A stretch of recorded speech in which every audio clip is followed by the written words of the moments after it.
Now you open. Oh, okay, so start recording. Hey guys, Digimon Champ 1. I'm going to get to this Rainbow Six Siege thingamajig for the live reveal. It'll be in 11 minutes, so sit back, relax, and probably just fast forward 11 minutes from now. While that's playing, I guess I'm just going to, while we're at it, I might as well let you see the cinematic since it is right here. 3 minutes. So, sit back, relax, and I'm going to meet myself. Hopefully I can get there in time. Oh, let me do this.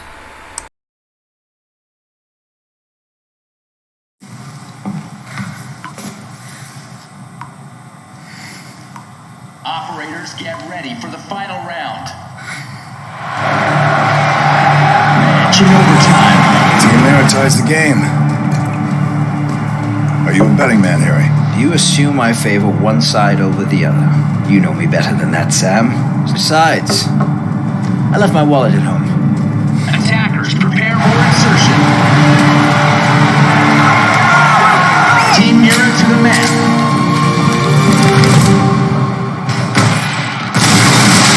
Team Ash has breached the map.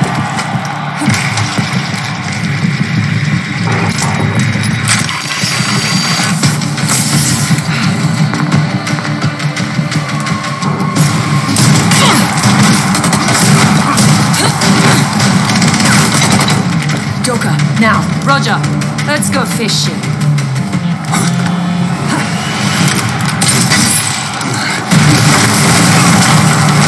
Good to go, Jordan. Copy that.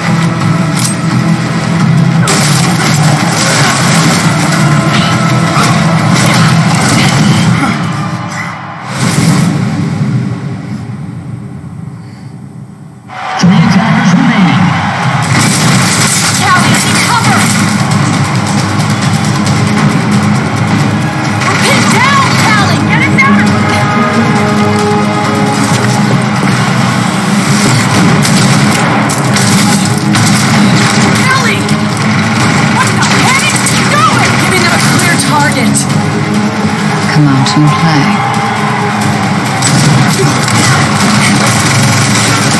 Only 2 attackers remain.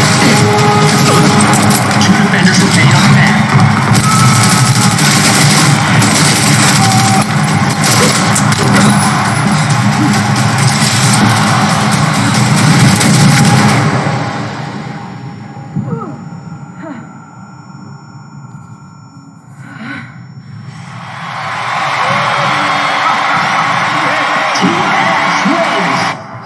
Something tells me that didn't come out of the playbook.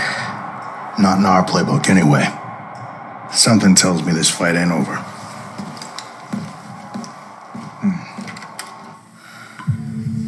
To be able to react quickly, you must remove unnecessary variables from the equation. Emotion for one, as well as the fear of consequence. Good reaction time and Instinct can't be bought. That won't stop me from trying. I don't know how you do things in the private sector, but we do not use people as bait here. This is a game, princess. And I just want it for you. Keep her back! Go steady down. Back! Are you on the hook? Go! Come out, man!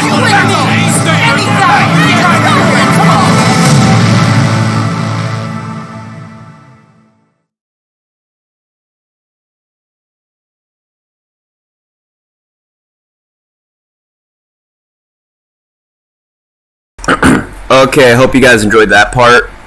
I'm gonna go to the bathroom and this will relatively still be recording, so I'm gonna mute my mic, go on full screen, probably unplug my mouse so then it doesn't pop up some stuff here and there.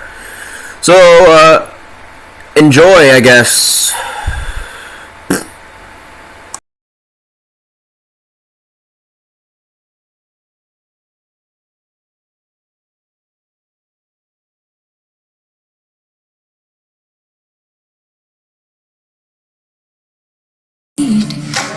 There's only so far I can ride in your dreams. While you were chasing everything else but me, I'm starting to break out from your grave. See, I finally opened up my eyes, and I saw me coming back to life. That I'd be better without you inside. It's time to be someone I wanna recognize. The future starts right now. I made a reservation, but you never came, so I'm checking out. The fire you stole away, I know one day we'll come back around. The future is now.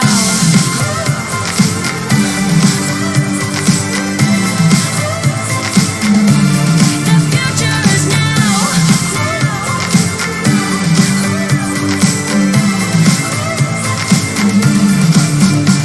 I'm not backing down, 'cause the future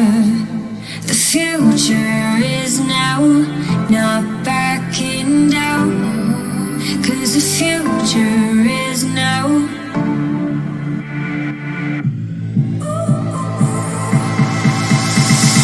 The future starts right now. I made a reservation, but you never came, so I'm checking out. The fire you stole away, I know one day we'll come back around. The future is now.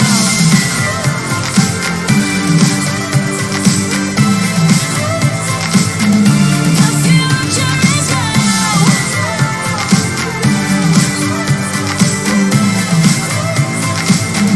The future is now.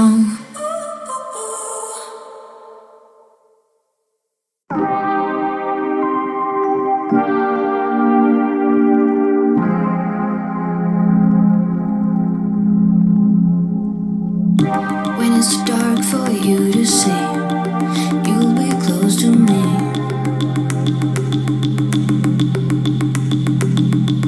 I'll give you an opportunity, a sense of liberty. Liberty.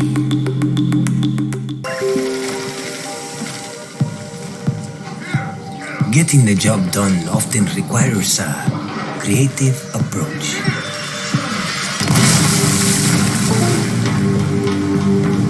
That's where I come in.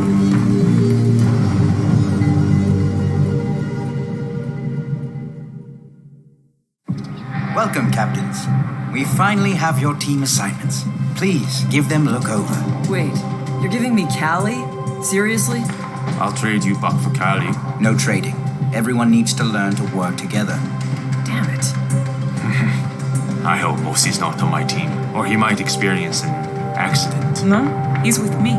Listen, I appreciate your concerns, but one of Rainbow's strengths is our diversity. As team captains, you must learn to lead operators from a variety of backgrounds and specializations. I don't recognize this name. Who's Aruni?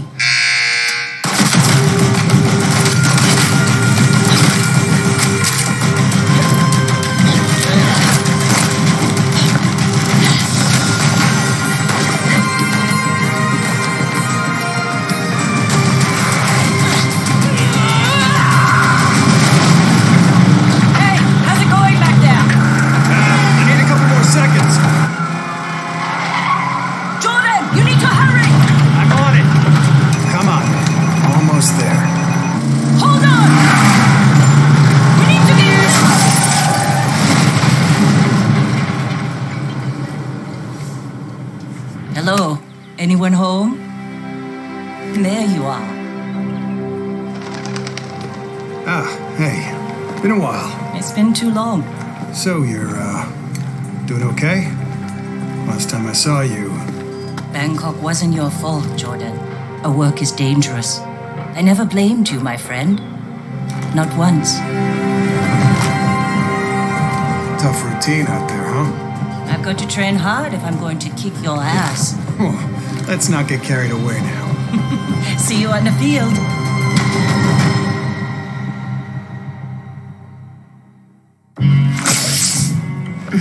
Lyra, how's that stuff work on arthritis?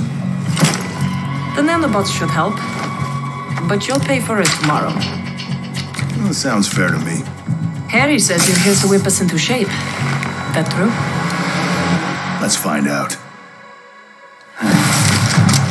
Move out, people.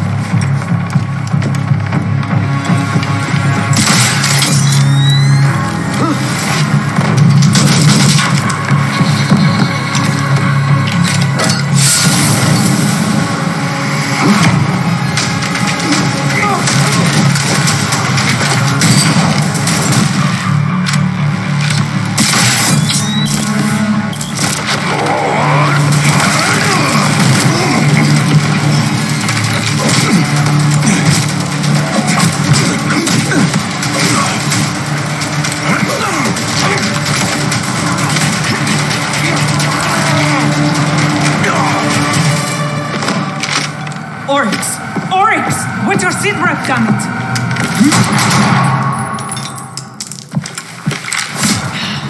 Mierda! How did the first lesson go? You might want to call a medic. R&D has set up the facilities you requested. Same time tomorrow? That's the deal. Splendid. Anything else I can do for you, Sam? Yeah. Call me Zero.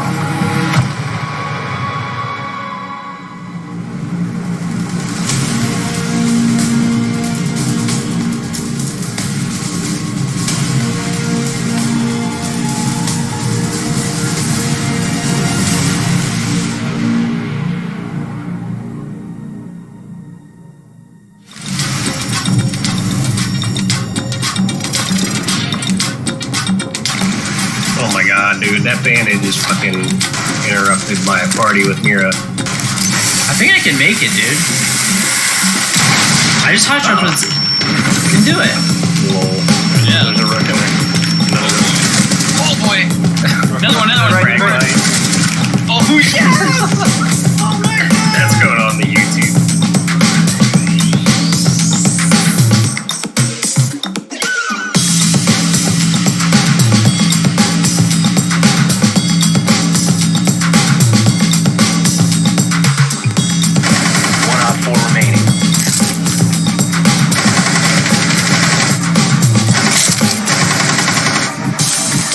Operator remaining. 1 HP. Op 4 eliminated.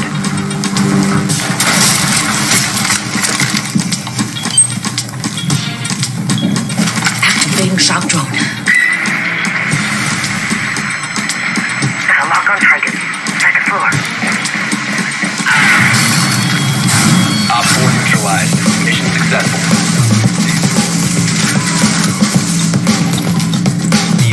Op 4 has located a bomb.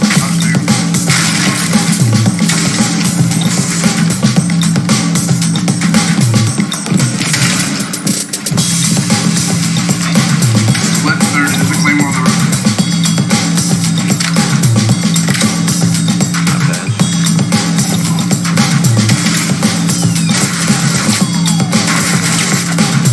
Mission critical bomb activated. Op 4, last operator standing. Diffuser located. You got it, bomb.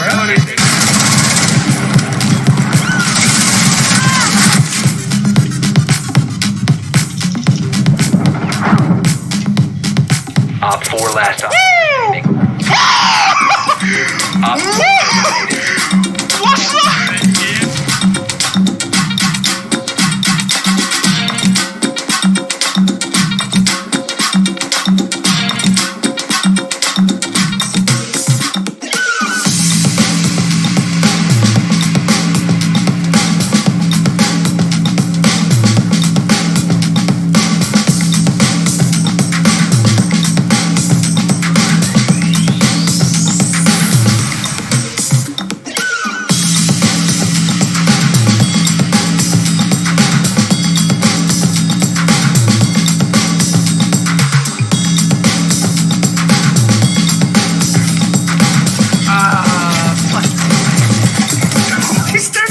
He doesn't even know.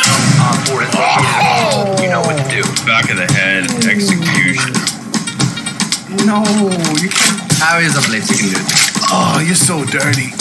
You're so Lucky. One Op 4 remaining. my gosh. How do you have diffuser too? That's beautiful. Bruh. No, I think the black is dead. It better be. Nick was the one. That's what. You were right. Blackbeard is dead. Yeah, that's what too, so you're good. Unless it fucking comes up for me. Look, he's up with you.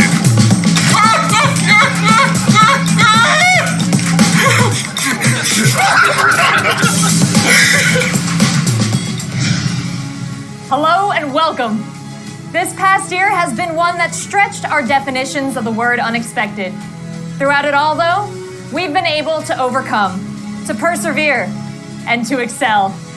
Today, we want to celebrate the many different paths we walk, each of which brings us to a common ground where we may be entertained, inspired, and driven to claim greatness. No matter how long the journey or where it took you, we welcome you one and all to Rainbow Six Siege. Welcome to the Sixth Invitational. Tonight, we begin a celebration of our vibrant community. From silvers to streamers, from cosplayers to competitors, the spotlight is on you. To give us a trip down memory lane, we've assembled a collection of some of Siege's finest content creators to take us on a magical journey through some of Siege's most golden moments. Thanks, Rachel, and welcome everybody to the Sixth Invitational Content Creator Show Match. I'm Monty Lightning, but you already know that, I don't need an introduction. But joining me today is going to be Henry, Red Cube Danish. I wish I had a little call sign, I wish I had a little cool little name that went in between me. See, I like Red Cube, but I kind of like the idea of Lonnie Lightning more. It gives you that Shakira and Beyonce vibe, and you gotta stick with that. It's kind of sexy. Ooh, sexy. Well, I tell you what, my hips don't lie, and I'm starting to feel you, boy, right? Well, all right, we're gonna calm it down, but we got some content creators that need to be addressed on each of those teams. Let's head right over there and let's talk about them a little bit. Yes, Lonnie, the only problem is we have a lot of content creators, we have 2 teams, and not a lot of time to talk about them. And, well, that's a recipe for you know what. Lightning round? Lightning round! All right, first on the docket, we have Macy J. What do you got? Macy, wears sweatshirts, really good at skateboarding, Ubisoft's golden child, everybody loves him. Boom, Fast Ann. Fast Ann, golden locks of hair, super giggly, casts in foreign languages that I don't understand. Gotcha. Katie. Katie, loves cats, named after them, really cool charm, and better hair than you. And the charm also increases your Katie. Better hair than... Coconut Bruh. Coconut Bruh, has Val cams, they're everywhere, I hate them, YouTube channel with a bunch of millions of people, once again, better hair than you. Cross Archon. Well, you can't say the better hair than you. Oh. Beautiful hands, he's great, wonderful teeth, loves to travel, great YouTuber, one of my good friends, good guy. All right, and now we move on to team number 2. I'm gonna ignore all the hair comments, but we have the All Aim Ashmains, and All Aim, and the first person on the list is Bikini Bodhi. So what do you got on him? Bikini Bodhi, the Boss G Boss Man. Look at this guy over here. He is Swedish, I think, something like that. Really funny guy, Clash main, and he brought the Boss G with an ACOG. Terrible person. Let's go. Number 2, Snedger. Ooh, Snuggle, Snedger. The other Beaver guy, got it. The English guy, super fun, really good content. Number 3, Jericho. Jericho, ooh, like Chris Jericho, wrestler, German guy, tons of tattoos, really good looking. All right, and number 4, Narcoleptic Nugget.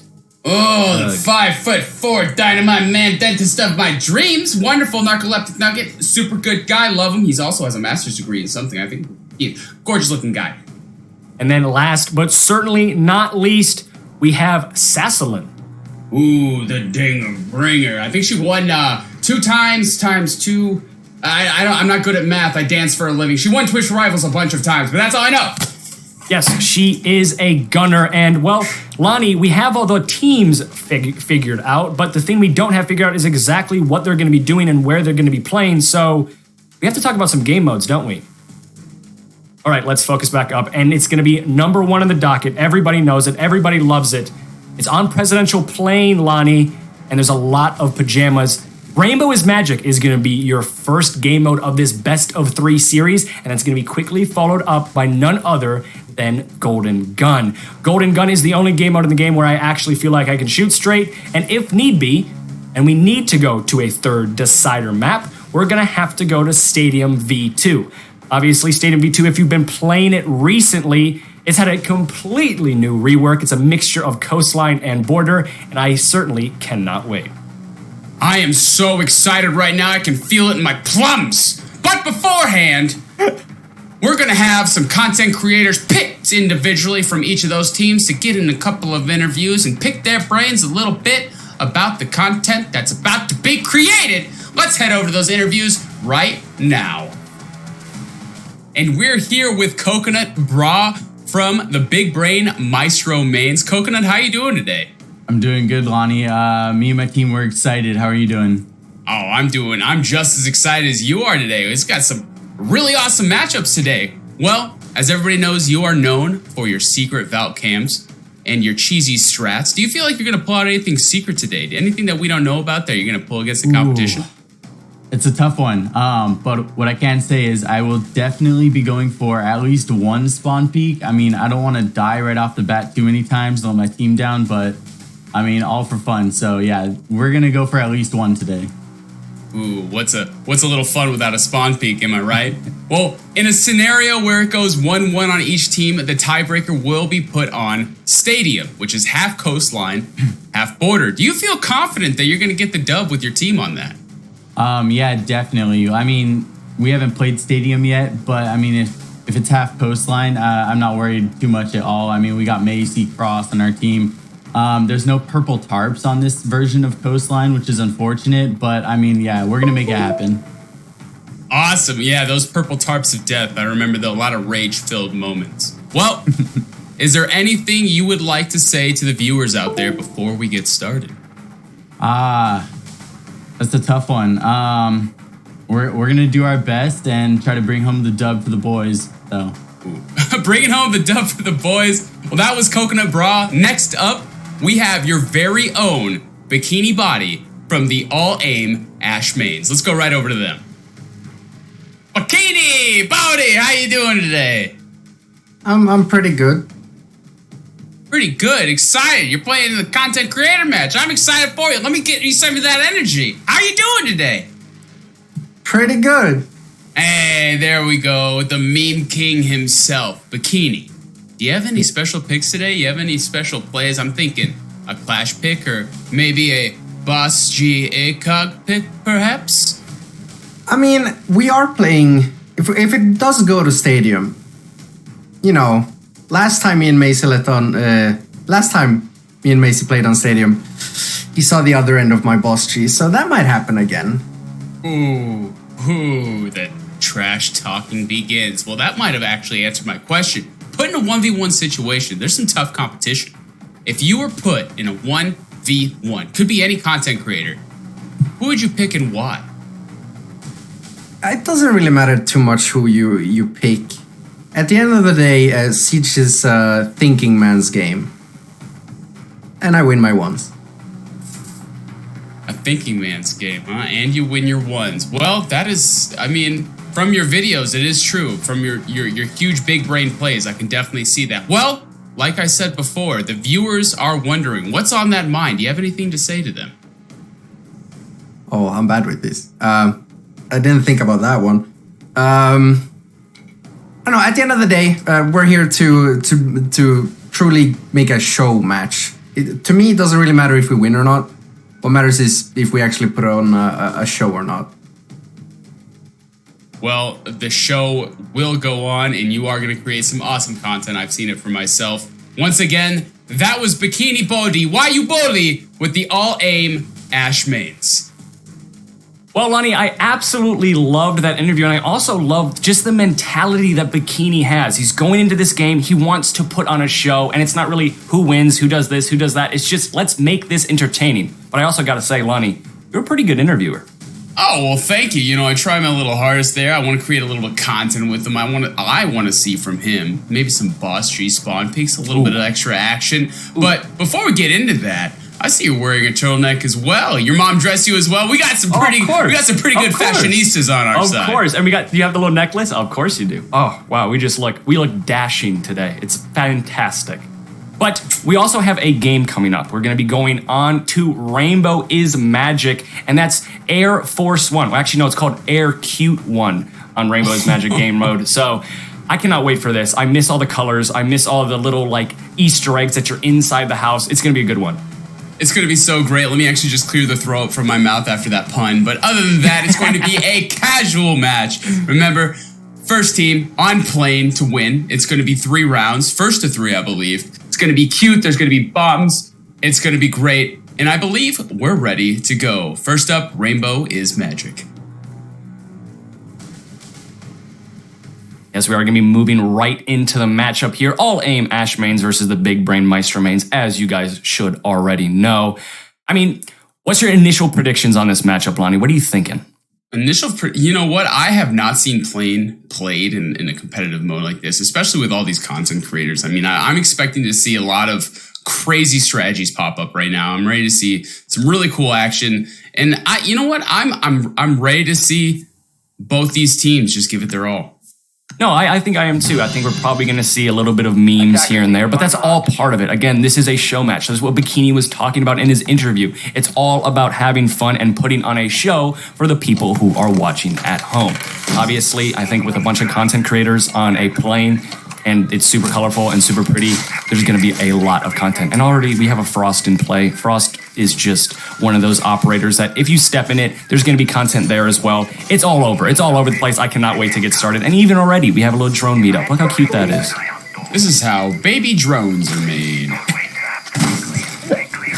Oh, and one's dead. And 2 is dead. That's just unfortunate. Well, there they go. So initially what looked as something that was happy and colorful, we have now lost 2 drones in the process. Unfortunate, rest in peace drones. But we're going to be moving into the very first action phase here, and I lost 2 drones in the process. Unfortunate, rest in peace. Wait, I have the same shirt. We're going to be moving into the very first... A little tiny Easter egg. Does this look familiar? Can you imagine a little rework that they did a little bit? Maybe a little children's room in a certain house? Yes. I do in fact see it. If you guys did not know, Plane is in house of like Rainbow Six, the map house. The plane is in it. Like at least this plane is. There you go. If I explained that poorly, I apologize, but I think they understand. You did all right. Once again, just this is the most fearful thing. Like this is supposed to be cute and actiony, and you see all these. Everything's colorful, but in reality, this is a small child's plane set where their action figures are coming to life and fragging each other just like that. Cross getting the first kill. I'm certainly already going crazy.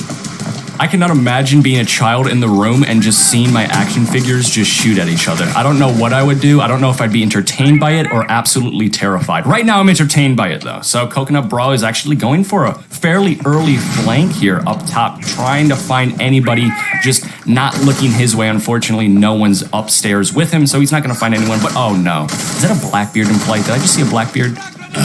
You and me both know the rules. If you have kills with Blackbeard, they do not count. Nope, remember, Blackbeard. they do not. The 9 lives of Rainbow Six Siege. Ooh, but Coconut Bra taking down Bikini Bodhi with a headshot upstairs. And Snedge taking out Coconut Bra as well.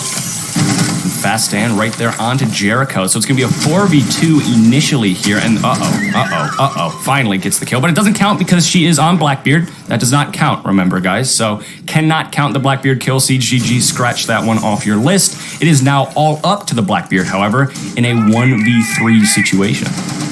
How many shields? I believe there's 1 shield left, so this is totally doable. I've seen this done before, once again, in many Coconut videos. But who's on the Blackbeard right now? I think it's Sasslin right now, the Dinger Bringer. I'm waiting. I'm ready. I'm excited. Let's see a 1v3. I would love to see a 1v3. It wouldn't. Oh, never mind. We're not going to be able to see a 1v3. As Cross is able to find the last 2 kills, down goes Sasslin, and on to round number 2. The defenders off to a fairly comfortable start. Once again, pretty action-filled match. I enjoyed it a lot. Once again, the Frost coming out. I did not believe I saw any Frost mat kills. Unfortunately not. Was taking some names and kicking some butt, but Frost ending the life of one of the most annoying operators, I would believe. But you know what? Locate the hostage. I can't complain. Can't complain at all. Wow, just looking at the map from the above perspective, the aerial perspective, it is so pretty. There are so many colors. Look at this. It's like just, look how cute this looks. I love it.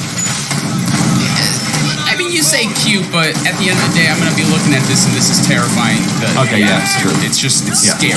It's no, scary. it is a little scary. My action figures are coming alive and murdering each other. So it is definitely a little terrifying, but it's still cute in its own sense, I guess. Kind Kind of. Not really. I mean, at least you get alpha packs out of it, right? I mean, Yes, you know, murderous toys, but hey, at least you get alpha packs, am I right? Exclamation point claim alpha pack, please. Thank you. That does not work. I'm sorry, mods. I just ruined something. That does not work. There's going to be so many people who are spamming that in chat right now. That is on me. I apologize, mods, dearly.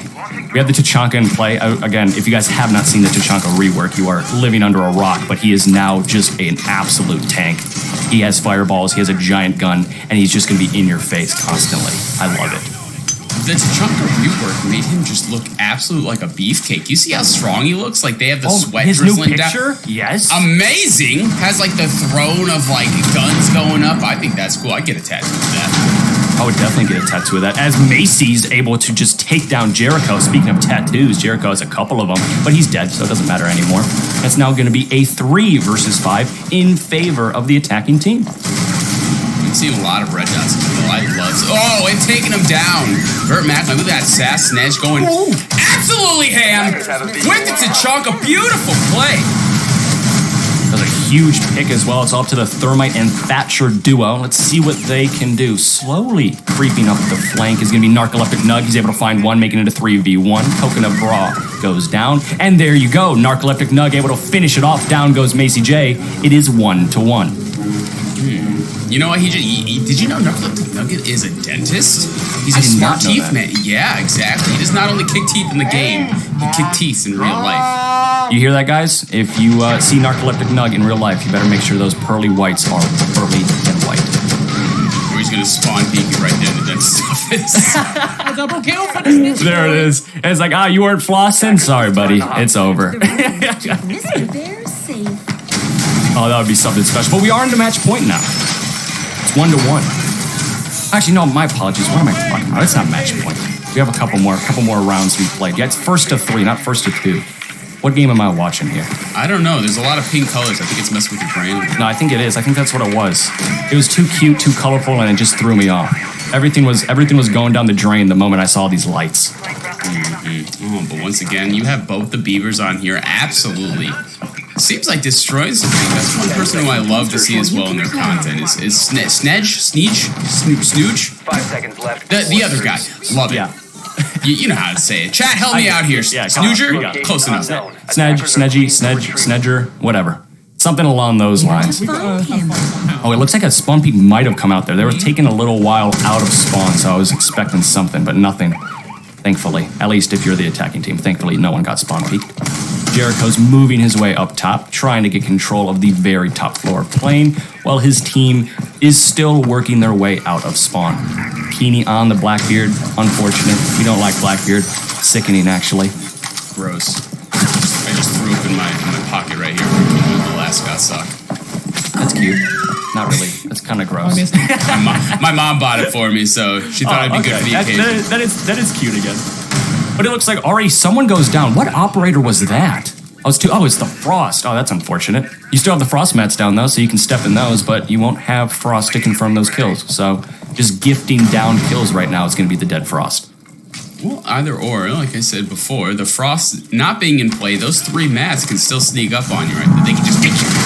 Exactly. Jericho, speaking of getting people, is able to find one on a Coconut Bra, and that's a huge pick. Coconut Bra, he'll shoot you through a bullet hole across the map, especially on this map. So thankfully he's dead. Huge pick from Jericho there. And now it's a 3v5 in favor of the attacking team. Back and forth. This game is gone. What was that red cube? You say you can beat up Jericho? That's crazy. I'm going to have to tell him. Oh God. What did you just sign me up for? No, that's all you, bud. That's all you. Well, once again, we do have the Blackbeard, though. You know what? Bikini, you're better than this. Oh, what he does is take him down. Yeah, Fast Dan hiding in a corner trying to get that pick, trying to take him down. Fast Dan I had no idea Fast Dan was there, and down goes Bikini. Kind of deserved that because he is running Blackbeard, so I'm perfectly okay with that. As shots are just going to riddle out from Snedge there. They are able to land, making it a 1v3. It's all up to Kitty on the smoke. Has 1 canister remaining as well, but a lot of time still on that clock. This is going to be a tough clutch for her. I've seen her pull these off before. She is a maniac on that smoke. Once again, Narcoleptic Nugget coming in for the kill on her as well. Very clean, making that round 3. Now we're moving on to match point. I was premature with the last call, but finally we're going to be moving on to match point. Remember, it's 1st to 3 here, and after a fairly dominant attacking, well, half is I guess the best word for it. It's going to be the blue team of all aim Ash mains. There's a lot of A's and a lot of B's, a lot of reiterations. As soon as the 1v3 with Kitty, I was like, all aim Ash, Brain, Maestro. Right? Like, there's so many. There's so many. Keep Mr. Bear safe. But all aim Ash mains are up 2-1, and they are now on match point. They're correct. There you go. That's a high five moment right there. There you go. Put it up top. Perfectly executed. A lot of frost mats there. I mean, it's got to get one, right? Someone's got to step in at least one of those. I'm waiting for it. It's just like just a gooey little you know what? I'm waiting for something spectacular to happen, because when you get in that 1v1 moment that no one expects and you kill the frost, you're like, you know what? I'm doing good. I'm fine. Then all of a sudden, bang! And now you don't have a foot. Good luck. Good luck clutching, because your foot is literally just gone. So I hope that happens. I don't expect it to happen, but I do hope it happens. Still need to get a visual on the hostage. 100%. Oh, once again, Tachanka with the unicorn helmet. That is one of those skins that I've always wanted and just never would drop. Kind of like the infamous Black Ice SMG 11 for me. I don't have a single Black Ice skin. I am in so much pain constantly when I open up my game and I don't see any Black Ice in my inventory. It is so painful. I've tried so hard. Well, Chad, if you didn't have a reason to make fun of Red, now you do. Not a single Black Ice on Red. I don't have a single one. Maybe on a pistol that I never use, but like, it's just, I have nothing. It's so sad. So sad.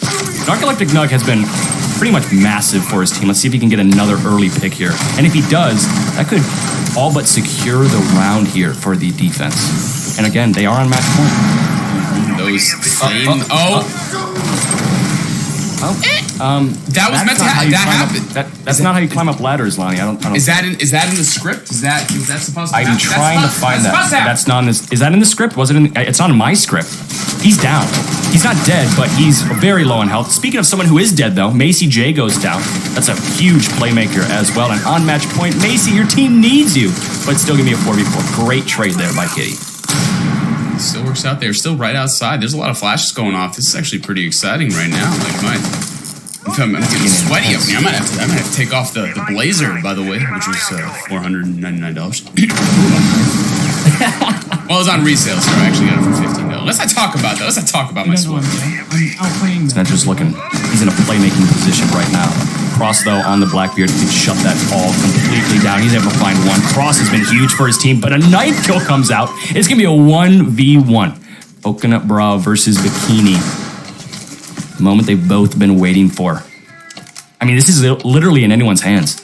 This is exactly what I'm worried about. Is I believe I threw out that exact same couch that Coconut has in the back. I'm going to have to talk to him about that because, I don't like him going through my trash. So that's one thing right there. But, I wish him the best on this 1v1. Who's going to win? Bikini or the Bra? He's sitting here very, very patient right now. Not pushing anything. Obviously, he doesn't need to. He's on match point. He's on defense. He's just going to sit in a corner and wait for Coconut Bra to come his way. And right now, it's all up to Coconut to make a play. He's going to go all the way upstairs, rotate around, try to figure something out. He has a decent bit of time as well. So, just a game of patience right now between these two. Composure on both. Look at the stats. Look at that. Just hunched over in their chairs, backwards capped, sweating down the brow. They're gamers. Focus is the name of the game right now. One frost mat down, huge pick. Got to get rid of that frost mat. They'll get you. They'll sneak up on you like that bean burrito you ate last night. Out of nowhere, just running you down. Speaking of running, Coconut Bra has to pick the pace up here. 20 seconds left. You're facing down match point. You got to get this kill. Has to make a play. Tries to go for the drone. Is just going to toss it as bait. And unfortunately, no, he goes down. And it's going to be Bikini Bodhi who comes out on top in that 1v1. And just like that, Rainbow is Magic is over. And we're going to be moving on away from the plane. A little trash talk by Bikini. Wanna dance. Big words for a memer. Those are big words indeed, Lonnie, and if he wants to dance, there's a lot more room for dancing on the next game mode.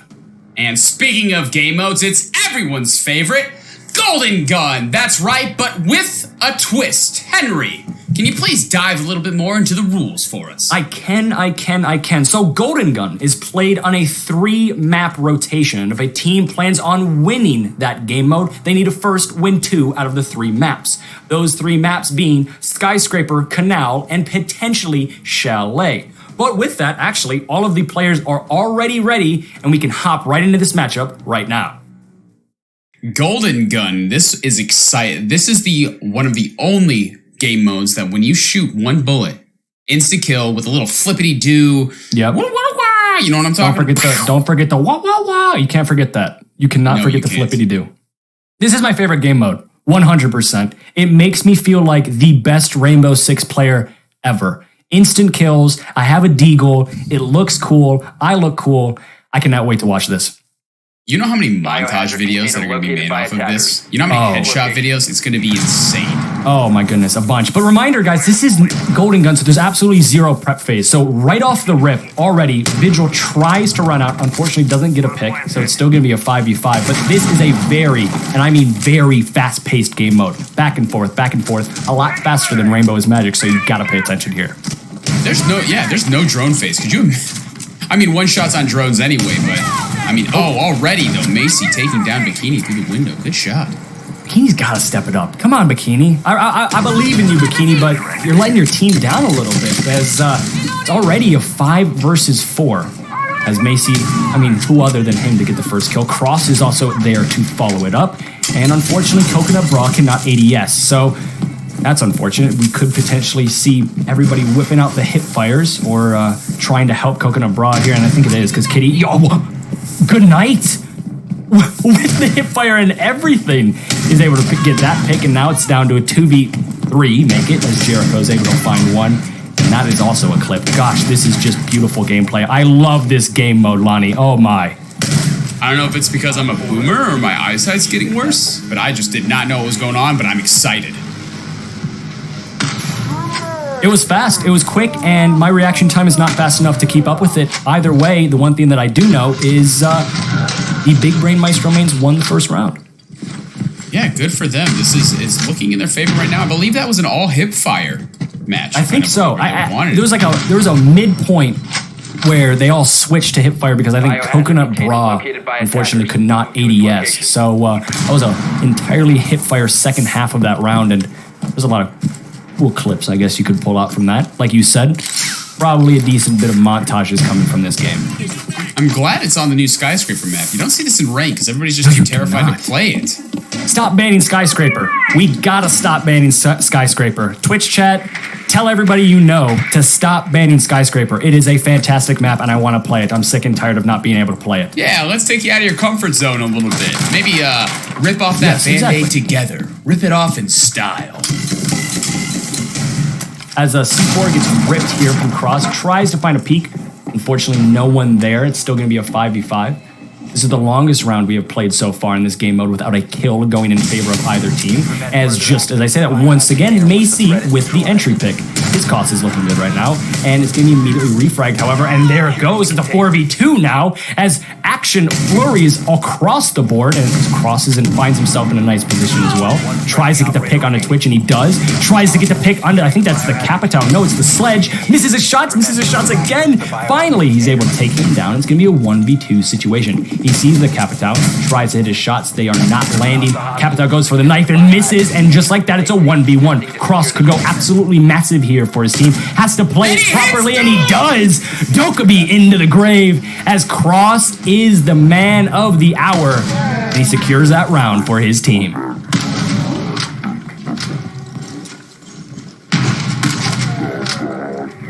I mean, that's what Cross will do to you. The man's a superstar. The man is a playmaker, and put him on Golden Gun, obviously, in a situation where he has to 1v3. He's going to do it. The man's got ice in his veins. Yeah, well, I'm not going to bring up that he swiped left on me, but he knows what he did wrong.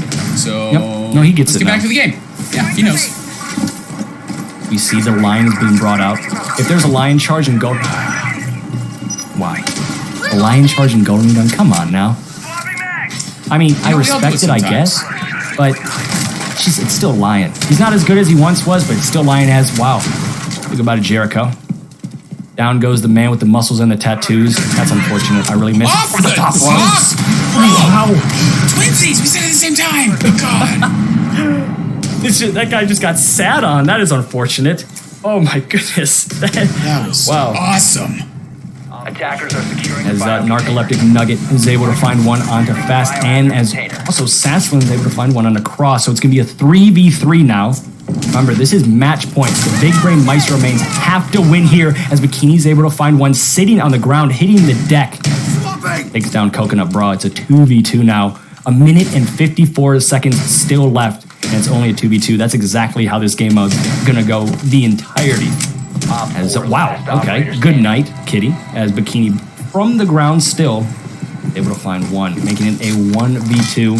It's all up to Macy J in a clutch situation. I would put my money on him any day of the week. Let's see what he can do. I don't believe Macy had it too good for too long. I believe something else happened. Bikini's on a roll. Hey, there it is.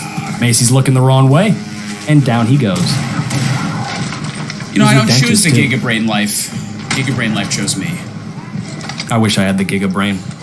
All I can do is predict things in casts, and then I get the caster's curse, and they never work. Caliber Jacob can relate. Have you ever tried shaving your head? Twice. I've tried twice. Has not worked. Did not work. No. Could go for a third time. No, not going for a third time. Not happening. As we move on to round number 4 here, it's going to be 2-1.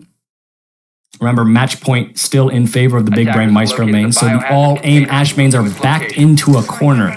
Got a bite here. Still doable though. This can be definitely. Remember, one-shot kill. All it takes is anything happens. Some heavy caffeine usage in a dream. Heavy caffeine usage, a little bit of luck, and good aim. And well, their name is all-aim Ash mains, so they should be able to kind of put the dots together and connect this thing and get a win. And fortunately for them, they're able to find one, could find two, and he does. Narcoleptic Nug going absolutely massive for his team. Macy J is able to find one out of that altercation, but it's going to be Narcoleptic Nugget going 2 for 1 for his team in a round where they really needed it. Either I just blinked or Inception just happened, because I had no idea how that Maverick got in front of me. But Fast Ann taking down Jericho. Stunned and everything. Couldn't do anything about that. Fast Ann, great shot. The 2v2 now. Match point. Reminder, this is down to the wire here. You have the Capitan and the Zofia, both of which have a decent bit of utility. I don't think either of them are going to use utility, though. This is Golden Gun. No one's really using utility in Golden Gun. God, can we just talk about the skin for a moment? My God, it's just so universal.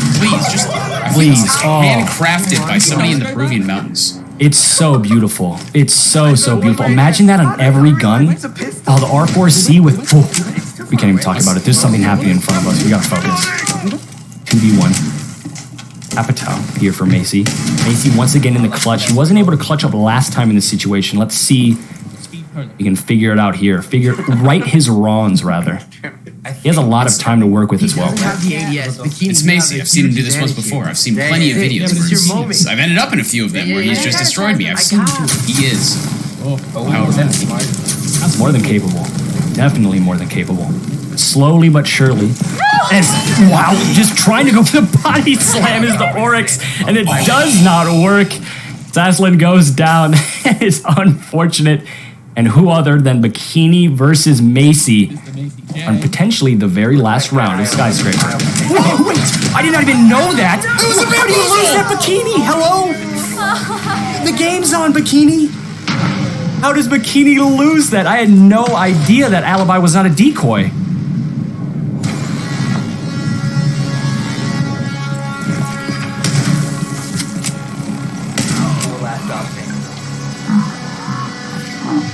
Oh, no! It was so close to being perfect, and Bikini, as you can tell from his face cam, very disappointed in himself, as he should be. He had to clutch up there for his team, and I'll let them down. And we are starting Game 2, Match 2. Just a reminder to everybody that this is a best-of-3 series, so you need to win 2 out of the 3 Golden Gun games to win this map. I'm excited. I'm ready. Since Ash won last, if they come back, there's no stadium for Maestro. It is true. If Ash Mains right here win the next 2 Golden Gun maps, it's going to be all over. And unfortunately, we will not see stadium. I don't want to be biased. I really don't want to be biased, I swear. But I kind of want Big Brain Maestro Mains to win this game mode so we can see stadium. Right? I mean, is it wrong to think that? Stadium's so bad right now. Shooty shooty bang bang, that's my game. And I tell you what, stadium is no better place to do a map 3. Oh, I 100% agree. So we are going to be on the map of Canal. Once again, guys, this is still the Golden Gun game mode, so there's no prep phase. It's instant kills no matter where you hit anybody. And there's also the little flippy with the gun, and there's a cool skin. It's great. I love it. It's pretty. It's cool. And we're getting right into it here. So I just tried to do that with my water bottle, and let's just say I'm no longer wearing pants, so this is fun. This is a good time. That adds a whole new element. That adds a whole new element. Keep the pants off. What? Yeah. Oh, wow. Goodbye. Certainly not him. That's going to be Narcoleptic Nug. If you guys have not caught on to that yet, certainly not him is Narcoleptic Nug, and also certainly not him is going to be in the grave. Enemy detected is going to be detected outside. I don't know who's outside, but it does not matter. Bikini going down once again. He's struggling today. He is, but he has been doing some clutch moves right now. There's a lot of cool firefights happening on right now. He's had his moments. He has had his moments. But the Dinger Ringer is in a firefight right now with Macy. Who's going to be doing? And Dinger goes down. She's ready for a fight. She's going to kill this. She's ready to go. Good night. Coconut Bra with a nice shot to clean it all up there. And already we can see that it's the Ash Mains off to a nice start. Just remember, though, as well, that these one-shot bullets open up barricades, it open up doors, it open up hatches, everything with one shot. It's a one-shot everything. It's exciting. And it also, in one shot, rips through literally anybody. No matter what. You could get shot in the toe, and you're still getting eviscerated by this thing. Imagine yourself a little bit hefty, and you try to squat down in some jeans, those new jeans you just bought. Guess what? Not today. Oh my god. Coconut Bra. And there it is. There it is. That's the Coconut Bra. That's what we've been waiting for. That's going in the video. Jericho just got put into a montage. Say hi to YouTube, Jericho. And Coconut Bra? Well, what do you had the good C4, and then what was that? That was questionable. Oh my goodness. You can see here Sasslin looking good. Trying to make something happen for her team. She was able to find 1 pick. Potentially find 2 as well. She's just going to be sitting here in supply room corridor, waiting and watching for the peak, and the peak finally comes. Down goes Kitty. Say goodbye to the Ella. Now it's all up to the Alibi and the Vigil. In terms of a duo that can clutch up, both of these operators have incredible utility to do so, and also they have a great gun considering it one-shots literally everybody, and now it's still a 1v2. Vigil once again last alive. It's also Macy, securing the container. the clutch master himself. Exactly. It's Macy. It's always great to see. But once again, he's going to be in a firefight, but taken down. Look at that. We were just talking Bikini right now, and he's over here showing some big old moves, saying he's the #1 beaver. If I was Jericho and I died to that, I'm uninstalling at that point. It's just, what's the point? I got C4'd right when I walked close to the door. That's just what Coconut Bro would do to you. I don't know what that was. We don't have to talk about that, Coconut. That's just, scratch that. Didn't happen. The C4 was nice, though. Don't lie. You know as soon as you install this game, you're installing it right there. You're going to have dreams about this. Oh, of course. Don't play It's the love-hate relationship we all play with Siege, right? Good night. Heck. Jericho, once again, he cannot catch a break. Oh, I feel so bad for him. It's been rough. As Bikini is outside, still somehow alive, and finally is dead. Cross is able to secure that pick.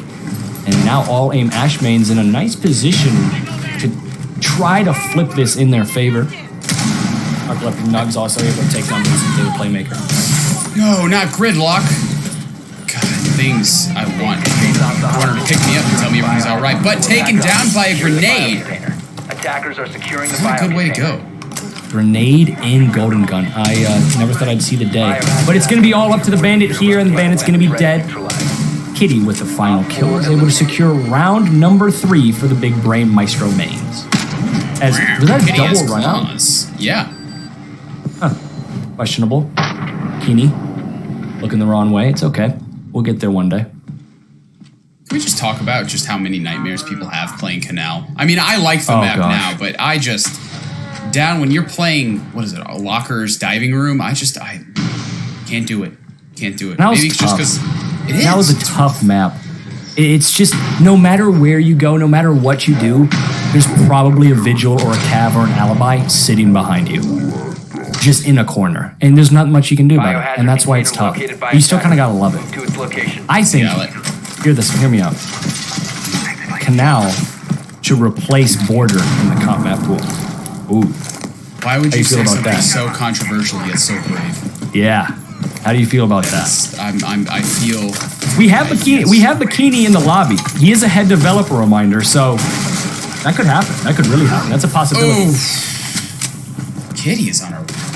She's getting spanked. Yeah, she's getting smoked. It was Raps. Oh. Speaking of getting smoked, that's a Maestro Matt kill in Golden Gun. As Jericho's also able to find the person trying to revive it. It's going to be a flawless round. It's got to be a 5v1 already. Coconut Bra from the hatch above is able to get one basically impactless kill. Let's see if he can clutch this out. I love Coconut. I really do, but I don't think he's got this in him. This is it, though. This is for all the marbles. This is for all the bonies. This is match point. What are we watching? This is match point, and we are watching two people try to box each other that are, I think, blindfolded. Oh my goodness. Finally, they put Coconut Bra down, as that took way too long. I don't know what the Oryx was planning there, but every single attempt at getting the tackle off there just missed. Is it me, or does Cross's room looks like he's about to hack the internet? I'd have to see it. I'd have to wait till the face cam comes back up again. It's just filled with wires. I have no idea what that man's doing. Taking down the Pentagon. He's the hacker man. He's in their firewall. He's got all our secrets. Before you know it, Cross Archon's gonna be like supreme leader of the world. I mean, I heard right after this Golden Gun game. This is his priority right now. He's just sprinting in. Also with the help of the line charge, trying to get some intel, trying to get an entry pick. Nothing's gonna happen. After that, I thought someone would have died. Or someone. They're gonna hot shot. No way! What? Kill C4! Four people's hotline was blinning right there. And it's all up to the Capitan now. Macy J goes absolutely massive, and he doesn't even need a gun to do it. Wow. That's one way to close this map out. Unless, Narcoleptic Nug, there's a chance here. Do you believe in him? Be honest. I do, but I feel like my mom just came home from the grocery store with pizza saying I can skip school tomorrow. I'm excited. I'm ready to go. That is, of course, none other than Macy J cleans it up with the ace. Out of all the cards to pull out on match point, he gets the lucky draw, gets the ace, and a quad kill right off the rip. Does them in. Wow. You gotta feel good about that one. I did not mean to guess that loud, but I have seen that. I'm excited. I can't say that over and over again, but I'm ready to see. This is what we've been wanting to see in a creator match. One explosive C4 of 4K by Macy. That was insane, but you know what that means. Tiebreaker, 1-1. We're going to Stadium, that's right. Coastline and Border put together. Love Child, it's great. It's going to be frags. We're going to be going from every which direction. People are going to be methodical of Border, and then we're going to have the frags of Coastline. It's going to be explosions, people shooting through.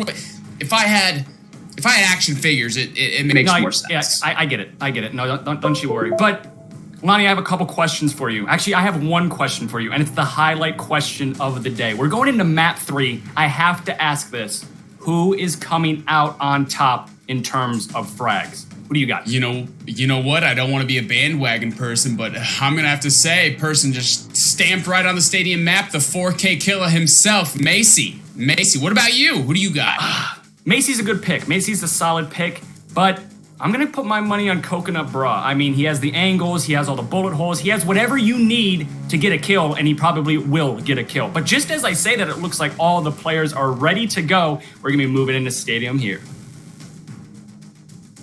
Oh, there it is. Stadium looking as beautiful as ever.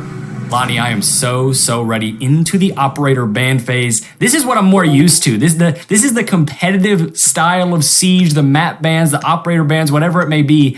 Oh, I've missed this. You just love to see it because this gives you a reminiscence of what traditional Siege competition looks like. It's great. It's wonderful. It's exciting to a point where it's mysterious, right? It's like someone's knocking on your door. Is it a pizza? Is it a date? Who knows? It's mysterious. It's ready for you. But we have these bands. It could be both. It a could pizza date. Maybe the pizza man. I don't know. I mean, hey, whatever it may be. Oh, hey, look, Blackbeard's band. I love that. Oh, do I love that. Remember, Blackbeard kills don't count, and they're not going to count anymore because he's been reduced to atoms, reduced to nothing. He's been put into the nether alongside his friends of Jackal and Pulse. The last band here, I'm going to guess, is going to be a Valkyrie. Watch. Clash. No, it's going to be Clash. That makes sense. That makes sense. Well, you got to realize, though, Clash. Bikini Bodhi loves that Clash. I was expecting the Valkyrie as well, but Pulse is also a very good band because Macy has been killing it with that bald, majestic... Say man? I'm coming up with another euphemism, but, you know. Narcoleptic Nug was also doing God's work on Pulse, so I think that band works for basically both teams. Actually, well, no, one team because they're both on the... No, my apologies. It's both teams. I'm all over the place. The colors from the very first map still got me thrown off. That's what I'm blaming it on. I love the skins, by the way. You seen these skins? So good. You know what I realized somebody brought up? It was when you have all these operators going against each other, like, how do they keep going up and killing each other? But you think it's like paintballs or like rubber balls because they just... That's what I was... Right? That's the question I had, too. I love the cinematic as well. If you guys have not seen it, have not played it, have not done it, I highly suggest you play this game mode because it is very, very fun. But no, I had the exact same question. What are they shooting each other with? Like, it looks like it hurts because they're just done afterwards. Like, they are lying on the ground, but what is it? Oh, we can talk about that later because guess what? The final match of the day, that's correcto, just for all the marbles, starts right now. So I'm very, very excited. This is going to be a first to 5 reminder. So the last 2 game modes that we have had, both of which were first to 3, this one's going to be a first to 5. It's the most competitive like game mode we have seen so far from both of these teams, and it should really show who the better team is. I actually believe, not to interrupt you, but I believe this is actually first to 3 as well. I think it's just switching it up. Oh, I apologize. My apologies. Wow, the colors, man. I'm blaming it on the colors. See, this is why you need to shave that hair off, my guy. It's interrupting. Yeah, there you go. Hashtag ball cube. Let's go. Absolutely not. It is not happening. I do not want to see that anywhere. Bald cube is no more. No. Absolutely not. Well, we're starting out right now. We had some bullet holes, a little bit of rat right here, but it's looking like nobody's finding anybody right now. Everybody's pre-firing, which is a really good thing. This map is still relatively new. Once again, made up of coastline and border. Yes, it is. It's very new, and you'll see aspects of both coastline and border, like you said, in the map. You also will see Macy J in the map. If you look to your right, you might be able to see him from that perspective we were just on, but his face is in the map. It's very cool to see. And also something that's cool to see is Macy J taking down Snedger. So Snedger is going to be dead. Just like that, the advantage is surely in favor and firmly in favor of Big Brain Maestro mains. And Cross Archon is well taking down another, making it 3v5. You know, once you realize what room you are, you get a little bit more comfortable. They're seeing these angles, they understand what's wall bangable, they know where they're coming from. And everybody seems to be, oh, look at that, Jericho taking down Macy right now, going for a second on Cross Archon, making 3-3. Jericho able to take down the Malusi as well. Going to toss out a Yin, try to flash into sight and potentially execute. He is all by himself, so refrag potential here is very, very low, but he's looking to make a play, and a play is going to be made. Down goes Fast, and it's a 2v3, and the Big Brain Maestro mains, well, they were in the driver's seat for a minute there, but now it's going to be right back to the Ash mains. A 2v1 now all up to the Vigil. It's going to be Coconut Bro by himself here, waiting and watching with a minute to work with. With it still just enough time to clutch out the round. Once again, both of them still... Oh, making it a 1v1 with a shot. Oh, you just love to see it on this map. You love to see those impact frags. Now a 1v1 Ying versus Vigil. Attackers have recovered their diffuser. Jericho has looked very good in this round. I think he's going to have to get a 4K if he wants to win this out. I think that's correct. He's able to get the diffuser down, so it's now a retake situation for the Vigil in a 1v1. It makes it significantly more difficult because instead of time working in favor of the Vigil, is now working against him, and he has to turn up the clock just a little bit. But unfortunately, he can't do that from the grave. The very first round, off the back of very impressive play by Jericho, goes to the attacking team. You'll love to see this. Jericho, once again, is making powerful plays in the last 2 maps, but really shining right now with his Ying plays. I mean, just taking down, entering by himself, and then clutching against Coconut Bro, taking the round for Ashmains. So the all-aim Ashmains, we started to see it there, why they are called that. Jericho just hitting his shots, and now we're moving on to round number 2. Reminder, it is to 3, so whoever wins this, well, no, it's only one person that can win this. If the all-aim Ashmains do, it's going to be on a match point. The Big Brain Maestro mains do, obviously it won't be, it's going to be tied 1-1.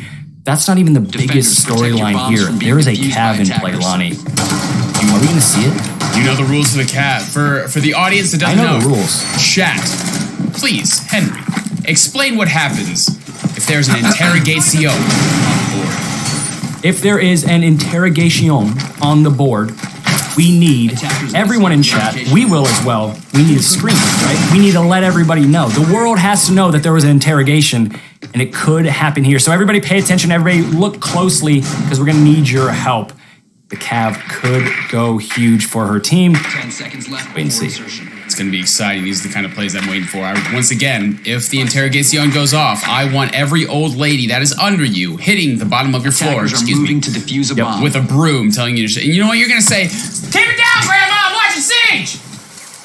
Because you're watching Siege, and there was an interrogation. She'll understand. You just got to explain it. She'll figure it out. You tell your landlord that's the reason you were loud. You don't have to worry about it. You will be fine. It's completely understandable. Exactly. I just really want to see it now. We've been hyping it up for so much.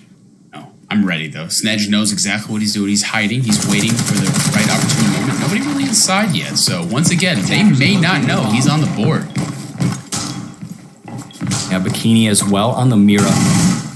Favoring that Vector. It's a very good gun. Let's see if he can do anything with it. He's able to take a drone. So, I mean, if he does die, at least he got a drone, right? Right, but you also see the very dangerous Hello Shotgun. I don't know who you are, who created that weapon. I'm going to have to talk to some Ubi devs, but that can just shoot you in the head from a mile away. Yeah, when I use it, it's like I'm shooting peas. So we got to talk about that. That's the gun, every time it's in somebody else's hand, is better. That's just how it is. Everybody knows that. As Yins go in to no prevail, though, I don't think anyone even got flash from that. So a little bit of a Candelo waste there. Well, they're really using the utility. Oh, but the first one goes down. Kitty taking down Jericho. Huge pick. That was the Ying. And then Bikini following it up against Cross with a headshot on that dangerous Vector. Bikini somehow was able to rotate back through that Mira after getting that pick and stays alive, so making it a 4v4. Could have easily been a 3v4 just like it is now as Bikini finally meets the grave. Oh no.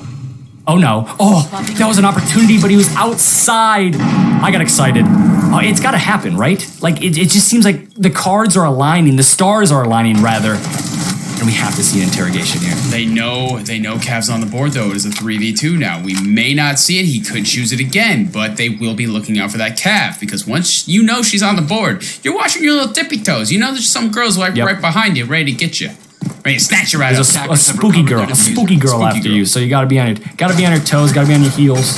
And wow, shots are just riddling out with the what's Yin's gun name? I don't know. It has a lot of bullets, and she was shooting a bunch of them. Coconut Bra is able to find a kill as well. Just like that, it's down to a 2v2. This is the most competitive we have seen these two teams up against each other, and there is still a Cav in play, so it's a little bit fun. Oh wait, I actually believe is the Yin still on the board? Am I wrong? I don't think so. Oh, good night. No, yes, she is. Yin is last alive. Oh, and down goes Cav. That one hurt. The 1v1, though. Slowly but surely, Narcoleptic Nug is going to be rotating out of sight. I don't think Yin knows this. The diffuser is down inside. And, oh, wait, what? Shot is going to miss somehow from Narcoleptic Nug. Perfectly read into by the Yin. I had no idea that was actually happening. I thought the Yin had no clue where the last person was, but obviously she did. he was able to secure the kill. Great play there from Fast Ann. And did you see she leaned IRL? If you're not leaning, everyone does that. If you're not leaning IRL, you're not playing video games correctly. 100%. No, I finally saw it right there. She did the little lean to the left right when the peak came out. Everyone does that. Well, everyone knows. Everyone knows if you lean, you dodge the bullets in the game. It works for your favor. It's like KD. Yes, exactly. If you're leaning IRL, those bullets aren't going to hit you. That's just the rules. That's how video games work. We are going to be moving into round number 3, 1-1 now. I think this is the first time Capitao is going to be brought out. Can we talk about how awesome the splash art is? I really wish, like, if you equip the skin, you see it on the card. Like, not just for legendaries, but they went over and out. This is the best map I've seen. The ambiance when you kill somebody, the poof it makes. I love that sound. Oh, I love that sound so much. Makes my mullet curdle with excitement. Oh, the do is just, it adds a whole new element. There's even little cinematics. There's a soundtrack specifically for this map. There's Easter eggs. It has it all. It really just has it all. Was Bikini trying to jump through that window? Did he not know that was... I don't think we're going to talk about that. I believe he did try to Let's not talk about 5 seconds to insertion. Can we talk about what kind of Easter eggs can you find on this map? Jaeger's twerking Attackers it. I like are moving it. to defuse a bomb. Jaeger's busting it down. There's a bunch. There's a lot of Easter eggs. There's first off, I don't know if this counts as an Easter egg, but there is Macy J on the map. I think you can see him right now on the left there. Yeah, you see him right there on the left. You saw his face. It was on the wall. It was there, I swear. And then I believe the one downstairs of all the invitational winners, correct? All the way back to 2000. Oh, yes, there is. 17? Maybe a little sooner? Yes, 2017. Mm-hmm. It's like 2017, 2018, and it has like the little picture, the little graphic of every single one that won. So very, very cool touch. I love that. Love it. So chat, I recommend if you're ever just playing customs with your friends or whatever it may be, please explore this map. The devs took a bunch of time making it good and beautiful for you, and it's just a very well-made map. You're going to love it. Yeah. Don't be afraid to take a walk around this map. It's beautiful. We are going to be moving into the matchup here. It is 1-1, so stakes are high in this round. Reminder, it's first to 3, so whoever wins here is going to be pushed on to match point, and match point is a very, very powerful thing. Ooh, a little bit of drone action. Nobody really wants to throw this league right now. 1-1, like you said, very powerful. A one-man advantage would still be good, so nobody wants to make it a 4v5 right now, or God forbid, a 3v5. Everybody's just trying to trip their corners and making sure they can get that one pick to change the outcome. Most of the time in situations like this, it's the person that takes the most risks that comes out on top. Who's going to be the first one to peak and come out on the winning end? Well, that's probably going to be the one that wins this round outright. But again, with how some of these rounds have been going, you really never know. One thing I do know is Macy with the C4 is terrifying, and as you can see, taking down Snedge, but getting traded out by Jericho. Fast Ann is also able to find one, making it a 3v3. This is seriously as competitive as we've seen it before. Fast Ann has been doing very, very well for her team, and it looks like she's on the prowl once again. Another C4 kill. A lot of hotlines are blading, and it's all wraps. Round number 3 goes in favor of the big brain Maestro Mains, and just like that, it's 2-1, and they are pushed onto match point. Fast Ann making fast work of this team right now. Really coming out in Stadium is really once again hitting her shots, and just like last round, absolutely just tearing it up. Look at this shot, beautiful. I don't know what it is with the big brain Maestro Mains, but I think their C4s have to have magnets, right? It seems like no matter what, every time they throw a C4, someone on the other team is dying. Someone. Or multiple people. Magnets, how do they work? Ask Wamai. Yeah.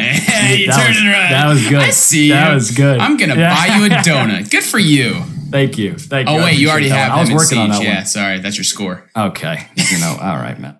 Okay. There it is. Defenders protect I know your Owen. I know Owen very well. Attackers. I'm glad. No one has donuts, though. Has anybody finished one of these game modes with a donut? I don't think so. I don't believe so. Everybody's doing very good, even with the memeing and the dreaming. I believe everybody's still getting their frags, having a good time. I mean, if you're not getting kills, definitely your utility is, and I believe Frost can really prove that. Yeah, for sure. And the thing that you kind of like to see from these types of show matches is a little bit of competitiveness. And I think we're finally, not necessarily finally starting to see it, but we're really starting to see it on this map. They're going back and forth. It's a lot of 3v3s. It's a lot of instant trades, a lot of 2v2s, 1v1s. And it makes a game that's supposed to be fun and meme-filled.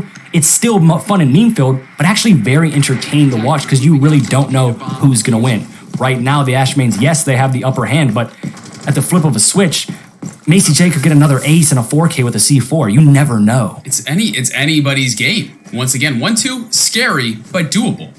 I've seen, once again, Ashmanes take it again, and a 2-2 with a one-round decider would just make this game, make this map just 10 times better, and I'm waiting for it. I'm excited. I'm still waiting for the Interrogación, though. It's gonna happen. Cross my fingers. I'm waiting as well. I'm crossing my fingers. There needs to be one more round if we want to see it, because unfortunately Cav is not in play. I'm hoping here that Big Brain, no, my apologies, all AIM Ashmanes can win this one out, just for the opportunity to potentially see Cav again.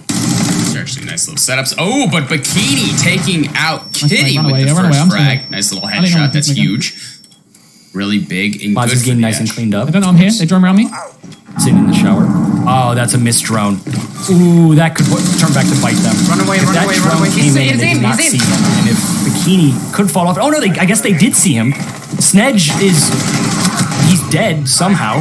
Somehow down. Bikini's able to find a kill with the revolver. It's just all going downhill here for the attacking team. Finally, they are able to find one, making it a 3v4, but that was kind of all over the place for them. Fast Dan once again still getting kills. Coconut Bra still making it a 3-3. Bikini, like you said, getting that revolver kill really good, but you cannot think you missed drone that. As soon as you think you're free, that drone is just going to bite you in the butt. So we see Bikini is getting picked back up, so it's officially back to a 3v3. A moment there, it was a 2v3 technically. The Alibi Prisma is not going to be fooling Macy J. He's going to take that out. A minute and 15 left. Macy J is able to find one, and now he's going to be moving in, potentially looking for an execute. The only problem is he doesn't have the bomb in his back pocket. It's dropped somewhere very far away. He's trying to push it on Bikini, and he does. Down goes Bikini. It's all up to the Mozzie. Slowly but surely, he was in bathroom last seen. Fast and knows that. She's able to get the kill, and just like that, Big Brain Maestro Mains are able to win it out, and they are going to be your 6th Invitational Content Creator Match champions. Look at the smiles on these guys. They know they're winning. They had some really good frags, and Mozzie's stuck in those showers. The showers can be fun with multiple people, but once again, not in this situation. But you just love to see, oh, and the animation, perfect, holding up the gold medals of victory.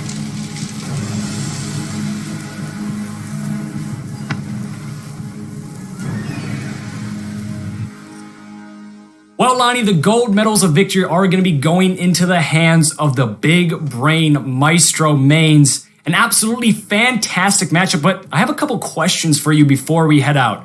Who is your top player? Straight up, top player right now. Straight up, I would have to say, and I know I'm going to sound like I'm beating a dead horse, Macy.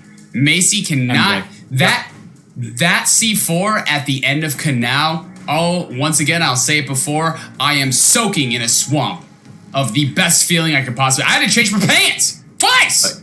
I mean, Macy just oozes championship caliber play, and it showed here. He was able to carry his team not only on Canal, but basically on every single map, every single game mode, and, well, they got the dub in the end. Wow, I mean, it was just fantastic overall. There's also plays from Fast and had a couple great plays. You saw Jericho, what was it? It was a 4K that clutched the round out on Stadium at the very end there. There's a bunch that you could just go back and rewatch and point to them and saying that this was what turned it all around. But overall, everyone did good. Everyone did great, and it was a blast to watch. Once again, Jericho coming in through the clutch with that 4K, that flash, that blinding by the light, revved up like a deuce. You know the rest. It doesn't matter. And then once again, Fast Ann showing that she had the prowess and the fortitude to frag it off. And don't forget about it. Cross pulling off some clutch plays. I almost forgot about Cross. That is a sin. I cannot forget about Cross. The Deagle I cannot forget about Cross. He was absolutely massive for his team. So was Coconut Bra. Literally everyone. We could just go down the list again. We could do the Lonnie Lightning round again, and every single one of those players made a play at some point. It was perfect. I tell you what, I couldn't ask for a better ending for the content creator match. Well, either or, it's over with. We all had fun. That concludes the 6th Invitational Content Creator match. I hope you had fun. I know we did, but please stick around. There's plenty much more fun to be had at the final day of the 6th Invitational. With that being said, I'm Lonnie Lightning, joined by Henry, Red Cube Danish. Rachel, back to you. Hey, which one of you validates parking? Thanks, Lonnie. And thank you to all of our creators for taking us through some of Siege's most memorable in-game events. Not all the fun happens on stream, though. A lot of you expressed your love for the game this year by capturing unforgettable moments, crafting impeccable cosplay, or creating stunning art. We want to showcase some of our favorites from this year and celebrate all of you who bring Siege to life.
has given us so many moments we've enjoyed over the past year in a time when we needed it the most.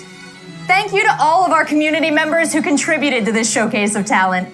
And speaking of talent, 2 members of our community have dedicated theirs to the discussion and dissection of all things Siege. Please give a big 6th invitational welcome to Get Flanked and Zyronic. Joining them today are JB Ale and Alex Karpazis to wax poetic about the last year of Siege. And maybe, just maybe, give us a sneak preview of what's to come. This is Logic Bomb, Invitational Edition. What is up, everybody? Welcome to the Logic Bomb Podcast 6th Invitational Edition.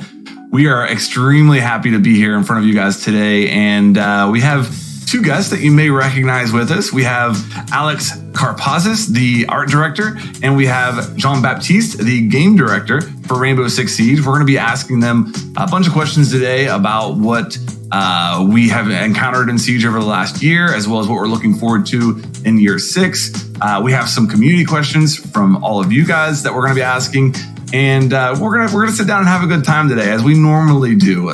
So on behalf of myself and Zeronic, let's jump right into it, okay, guys? First of all, I guess let's talk about year 5. It was a year that I think you would have to say had some unique challenges for everybody, but we still kept up with the roadmap for the most part as far as content coming out, and a lot of big changes were made to the game. So I guess first of all, how would you all sum up year 5 of Rainbow Six Siege? What a year.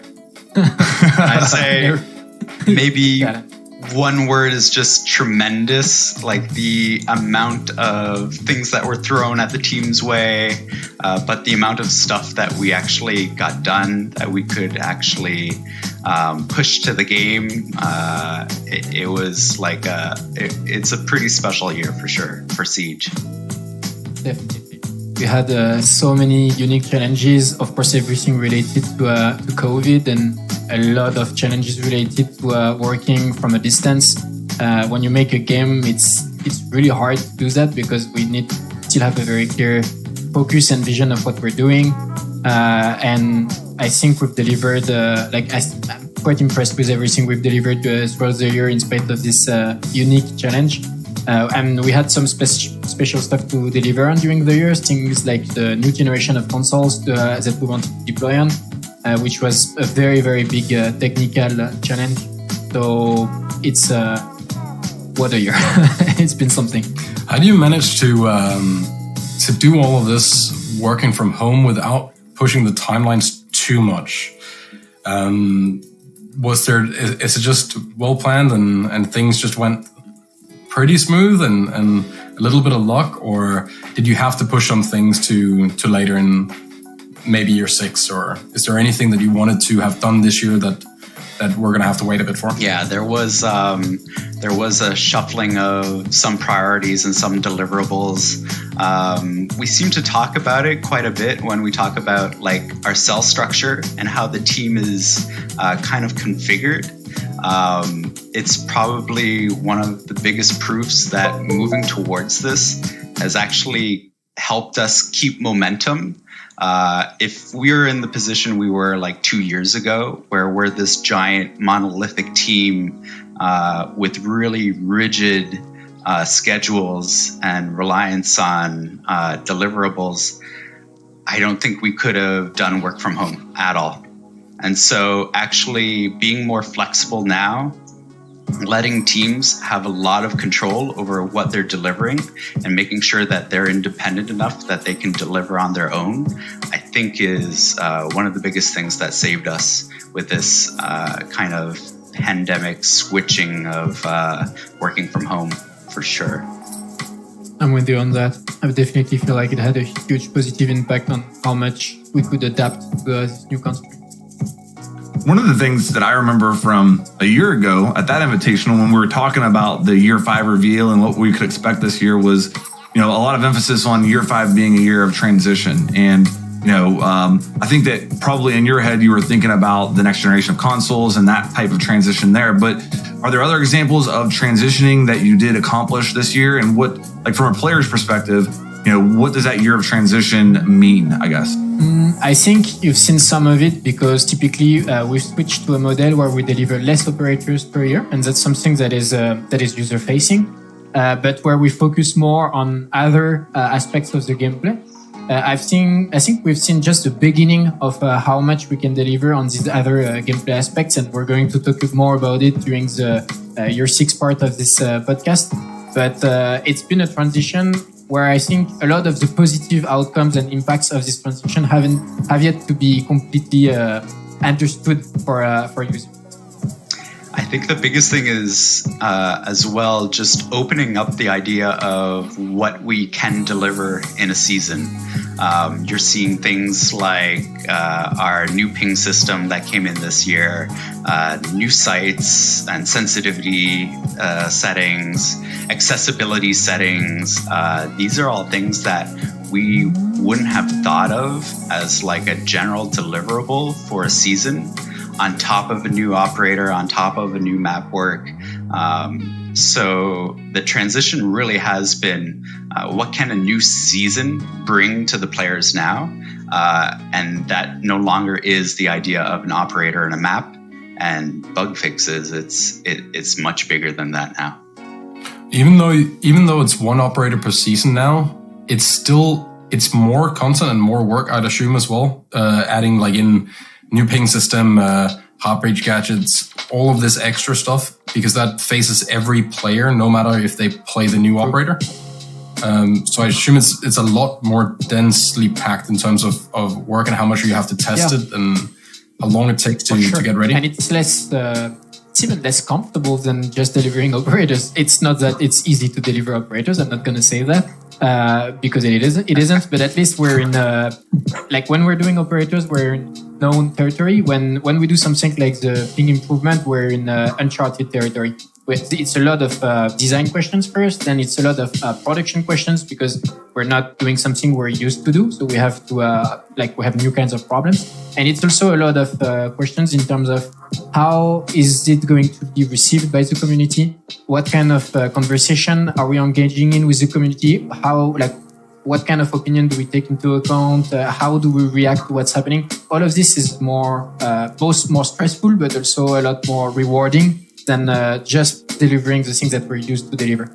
So all in all, I think it's been a testing year for us, and I'm pretty happy with how it went, and I think it's announcing a lot of super exciting stuff for what's coming. If I was to tell you that my favorite change in year 5 was the shared reinforcement pool, would that is like no, it's not. I mean, but that's a perfect example because it's something that, in terms of just how much work and production it represents, it's not that big. It's clearly much smaller than doing a new operator, for instance. However, the impact that you get as a user every freaking round as a defender, where you can just have your Jaeger run around and go upstairs, do the hatches, and just not have to worry about these damn walls, and have your Rook who has a lot more time, just focus on that. It sounds small for anyone who's, I don't know, from outside the world of R6, it sounds like, what the hell is that? It's a small detail, but it's huge. It changes your life every time you play Siege. I will say too, because we play test our game in different branches, and not all of the branches have all these changes. Sometimes we're playing a different branch. There's no shared reinforcement. There's no increased reinforcement speed. And you cannot go back. It feels awful. And you're like, how did this never happen before? So yeah, changes like that bring so much to the game. And because we've kind of blown the lid off of what it means to integrate new changes every single season, this year has kind of confirmed that big change can happen in smaller packages. I think we need to see a graph at some point or some stats on how many seconds have been saved by the speeding up of the reinforcement and the reinforcement pool. That's got to be a couple full years full of work. Probably already, just within the span of when it came out to now. Yeah, lifetimes. Yeah, no, it's a massive change. All right, well, enough about the past, okay? Well, let's get into year 6. And I think, we're going to have the reveal later today where you're going to go over a lot of big stuff. But I think the big thing that I want to know from you guys, how are we transitioning to year 6 from year 5? And, what does that mean to you? For me, it means kind of taking what we've learned from year 5 now. It's the first time we have now done a rework for an operator. It's the first time we've tested a huge system like replays only in the TS. So that means that there's more possibilities now to start introducing change and to get kind of feedback from our players on that kind of change too. Yeah. I think year 5 was a year of preparation, and year 6 is a year where a lot of big changes that we've been talking about during the year, preparing, testing, getting feedbacks on, but on a small committees, just with pro players or just with small audiences internally. This is a year where we show what it's about. So it's a bit of a fright, but also very exciting. You mentioned the operator rework, and how difficult was it to decide that Tachenka had to change, and how much went into that? Because he was the meme boy of the entire scene. Like, that had to be a pretty big decision. For sure, especially because we had thought about it many times, and we were looking at the problem thinking that he was at its core a turret, and I think it was the wrong way of looking at him. But because of that, we were stuck with puzzles that we couldn't solve, because whichever way we were looking at it, we couldn't see a turret working. Like, you have to be mobile in Rainbows, there's no way around it. And what I really like about what happened with him is that we gave that puzzle to our balancing cell in Barcelona, and they looked at it from a different angle, and we decided together to keep his identity, his lore, like who he is. But we decided that who he is isn't the turret, and that it could be another gadget, and he could still feel like Tachenka. And I'm super proud because I really think it worked. I really think it paid off. But if you were to say, like, how hard of a decision was it to say that we needed to change Tachenka, I think it was one of the easiest decisions we've ever made. Yeah. Like, Tachenka has to change. Yeah, for sure. The difficulty was on how, not on taking the decision to change. Exactly. And Tachenka's really special because this is a character that has been built up by the community. Like, despite him not being effective in the game, he's this larger than life individual. So I think from an identity point of view, that was the harder decision. What stays the same? What can we change? And the balance between those two. Well, Alex, from an art director standpoint, whoever created the teaser video of Tachanka rework with the jets and the horses, more of that, please. That was awesome. That was really cool, and I think it really added to the excitement of the rework. In all honesty, so I think that that was definitely something that sticks out to me, and something that whenever you think about like the Tachanka rework and all the changes in year 5, to hear JB talk about year 5 was a year of preparation, year 6 is when things are really going to hit. Man, that's got me excited about what could be coming this year. We're going to move on to a little bit tougher topic now, and I think that it has to be talked about. That there is a problem in not only Siege but in gaming in general right now when it comes to cheating. And cheating comes in many forms. You can see people actually using cheats in games in the forms of like wall hacks or aim bots. You can see cheating, people using mouse and keyboard on console, people, manipulating matchmaking with Smurfs, people just being toxic and team killing, all that stuff you can kind of throw into one pile and say that, Siege deals with that just like other games do. What can we look forward to in year 6, or what's on your mind right now for how you're trying to combat cheating, toxicity, and all those issues that we see within Siege?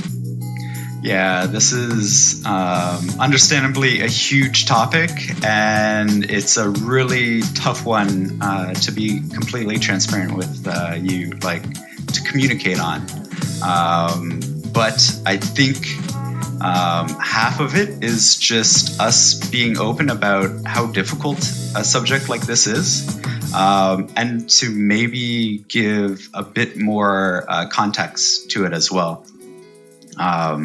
Because if we were to talk about the changes we've made, it's pretty significant. First of all, we have a dedicated cell that's been operating for the last year and a bit that is actively working on making sure it's harder for cheaters to create their cheats, making it easier for us to detect and ban cheaters.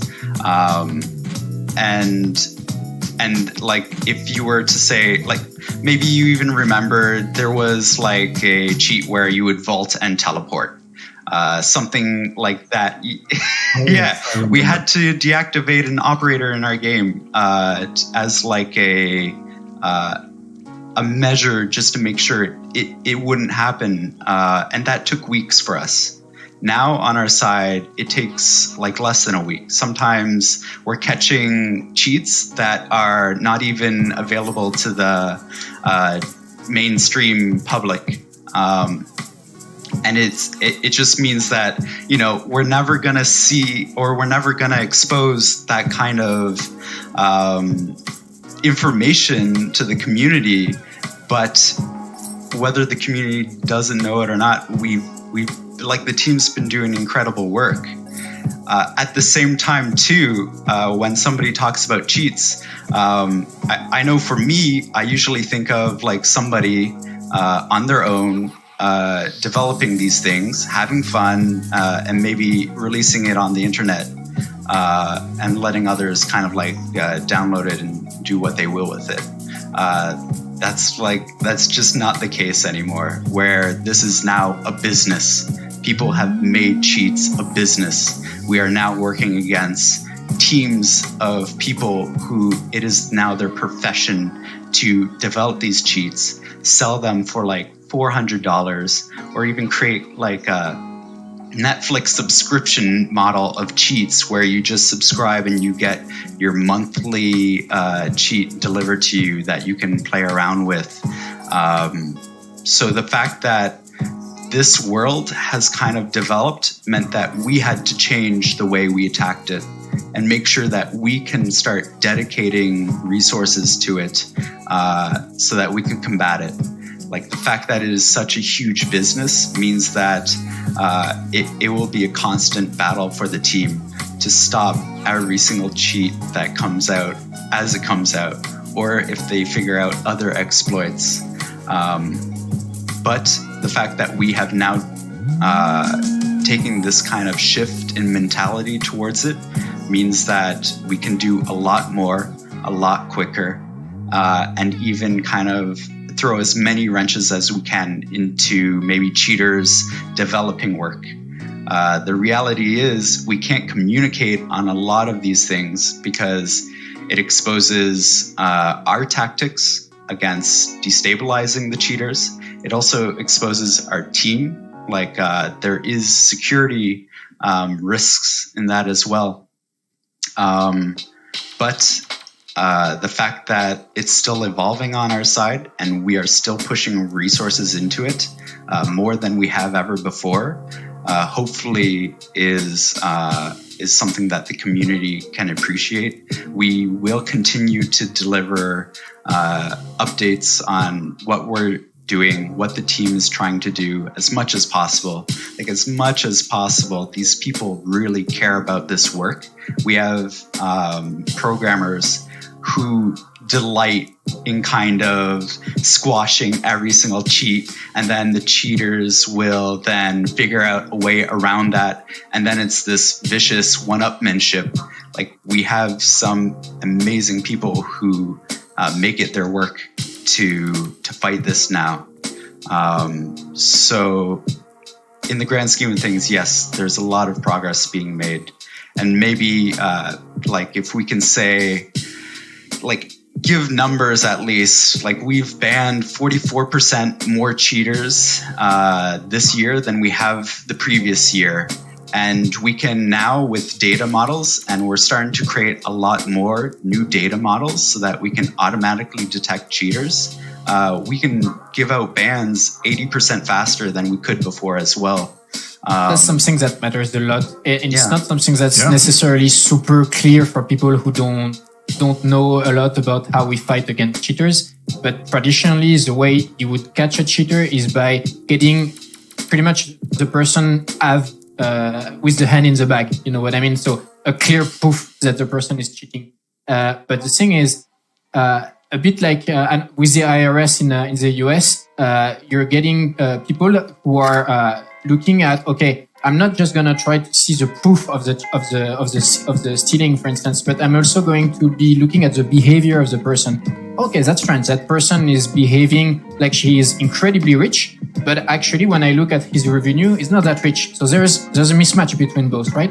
This is what we're talking about when we talk about data and model. It's like looking at how the people behave and thinking, okay, this, maybe we don't have a clear proof of cheating yet, but we have a very good reason to be super interested in that person. And by doing that, we get much faster at catching people. And it's always a battle of speed. So that's a really important evolution of how we fight against cheats. With all these ideas, there's been since the release of Siege, there's been a lot of good ones. There's been a lot of good stuff happening. There's also been some not so good ones every now and then. So I'm gonna give you both the chance to answer this one. What is your proudest moment since release for Siege? And what is the biggest blunder? This is one of the community questions. We would never be this mean to ask this. This is from the community. And I'm definitely not really happy asking this question. So It's a great I'm looking question. forward to the answer. It to is a this really one. good question.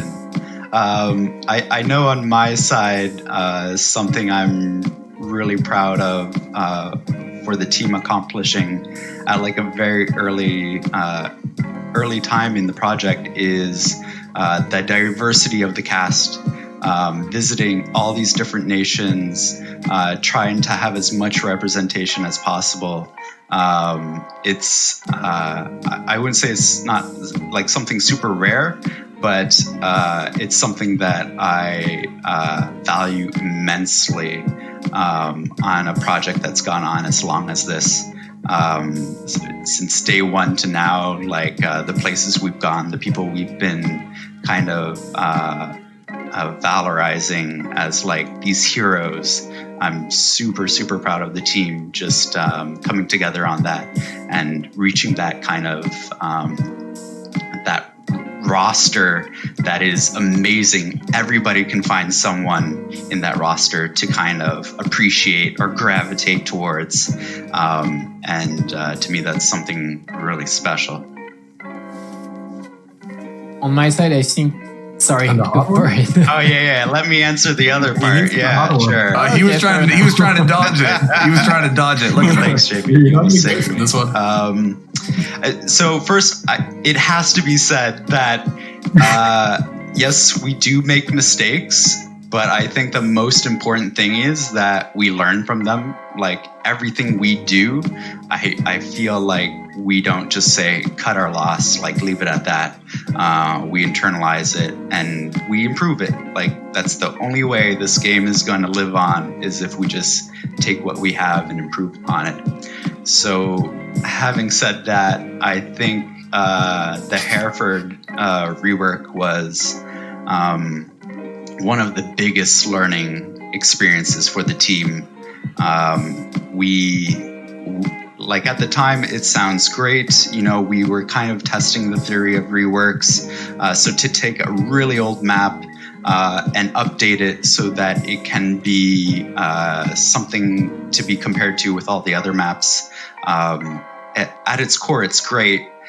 Except you put in, like the team put in so much work. It's essentially a new map.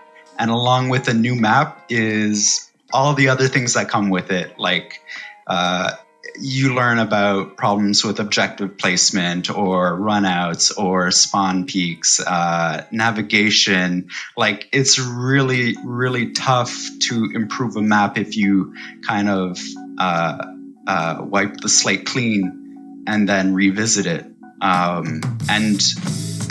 Like the team, I think, took that really, really to heart when we got the feedback from the community, from the pros after playing it. And we started to double down on keeping what makes a map special and what makes it work, and then adding that layer of polish on top of it to make it competitive, or to at least to make sure that it's fun and enjoyable.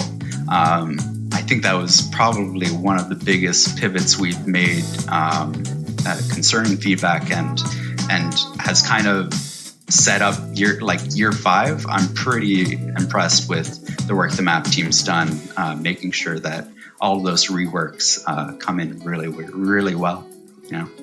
All right, JB, your turn. All right, I'll start with the positive one.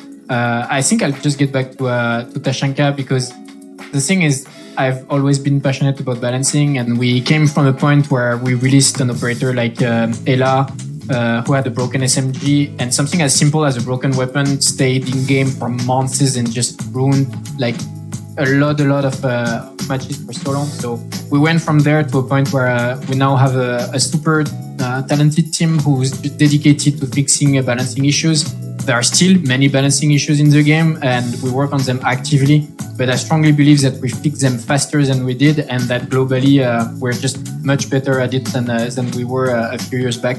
So I'm really impressed by the work we did on this, and I'm super proud that we released like a full operator rework like Tashanka, where it's basically a new operator. So that's probably the thing I'm the most proud of for these past years. I'm totally with Alex on the idea that we do mistakes, but we should always try to learn from them, and we shouldn't look at them in too much of a negative light. Like, we have to allow ourselves to take risks.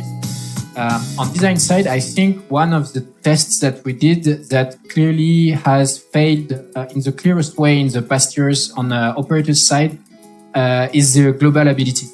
I think I'm still okay with the idea that we tried that. And every time we try a new concept and we try to push boundaries on what can or cannot work in Siege, every time we have to take the risk that some people are going to disagree with what we're doing and some people are going to be against it. And we need to be super open to hearing to what they say, but also not stop immediately as we hear a negative feedback. Because if we stop immediately, there's very, very big chances that we will become immobile and we will stop evolving. So there's a delicate balance to find. And I think on this topic, on the global abilities for operators, I think it's typically one aspect, one test where we didn't listen closely enough to what people were saying and to how they were describing their experience when they were playing against global abilities, and where we probably remained we kept on trying a bit too long probably on this side. So I still feel like some of these abilities are working not that badly, but some of them are still problematic, and we still see trend that we see across all of these abilities that are problematic. And because of that, we're giving more work to our balancing team typically for them to things for them to fix in the next years. So yeah, I think I would probably be on this. On that topic of balancing in Siege, I think one of the biggest not problems necessarily, but challenges that you have in this game is balancing this game for anywhere from the pro player down to the casual player. And there's been a lot of talk about who gets more attention or what the balancing is geared towards. Recently, in your designer notes, you started kind of adding a note as to what this change is designed for, what player base this change is directed towards, which I think is a great addition to those notes and a welcome change. But do you want to talk a little bit about the challenge and the balancing philosophy that you have in not only balancing this game for the pros, but also the average player to make sure that both sides of the spectrum can get enjoyment out of the game? Sure. It is definitely a big difficulty and a serious challenge. The reason is that we want the game to be fun at all levels. Like, we want everyone to have fun. When pro players play a match, we also want them to have fun. Believe it or not, it's not just a matter of creating viewership and having trolling and not. Like, if they have fun, it's great for everyone, and it feels when they play, when they talk about the game. And at the same time, it's also true that the way the game is played at silver level in a ranked game, so it's still a competitive game. People are still take the game very seriously at this level, or at least most of them. And the thing is, when you look at how operators are being played, how people shoot, how people interact with the environment at these levels, there are a lot of similarities, but there are also things that function quite differently. An operator like Clash isn't really an issue at pro level. Maybe she's not that fun to play against depending on who you ask, but she's not really an issue balancing wise. In terms of power level, she doesn't really create massive issues. And it's probably not true at lower levels where people are a lot less synchronized and where she creates massive frustration for a lot of players. So it's a difficulty because, of course, looking at how things behave at pro level is super interesting. Because it allows us to predict more efficiently how things are going to behave in the future. It's a bit of a look in the future, if you will. When you look at the pros, they learn faster. They just use everything at their disposal much more efficiently than the rest of the community.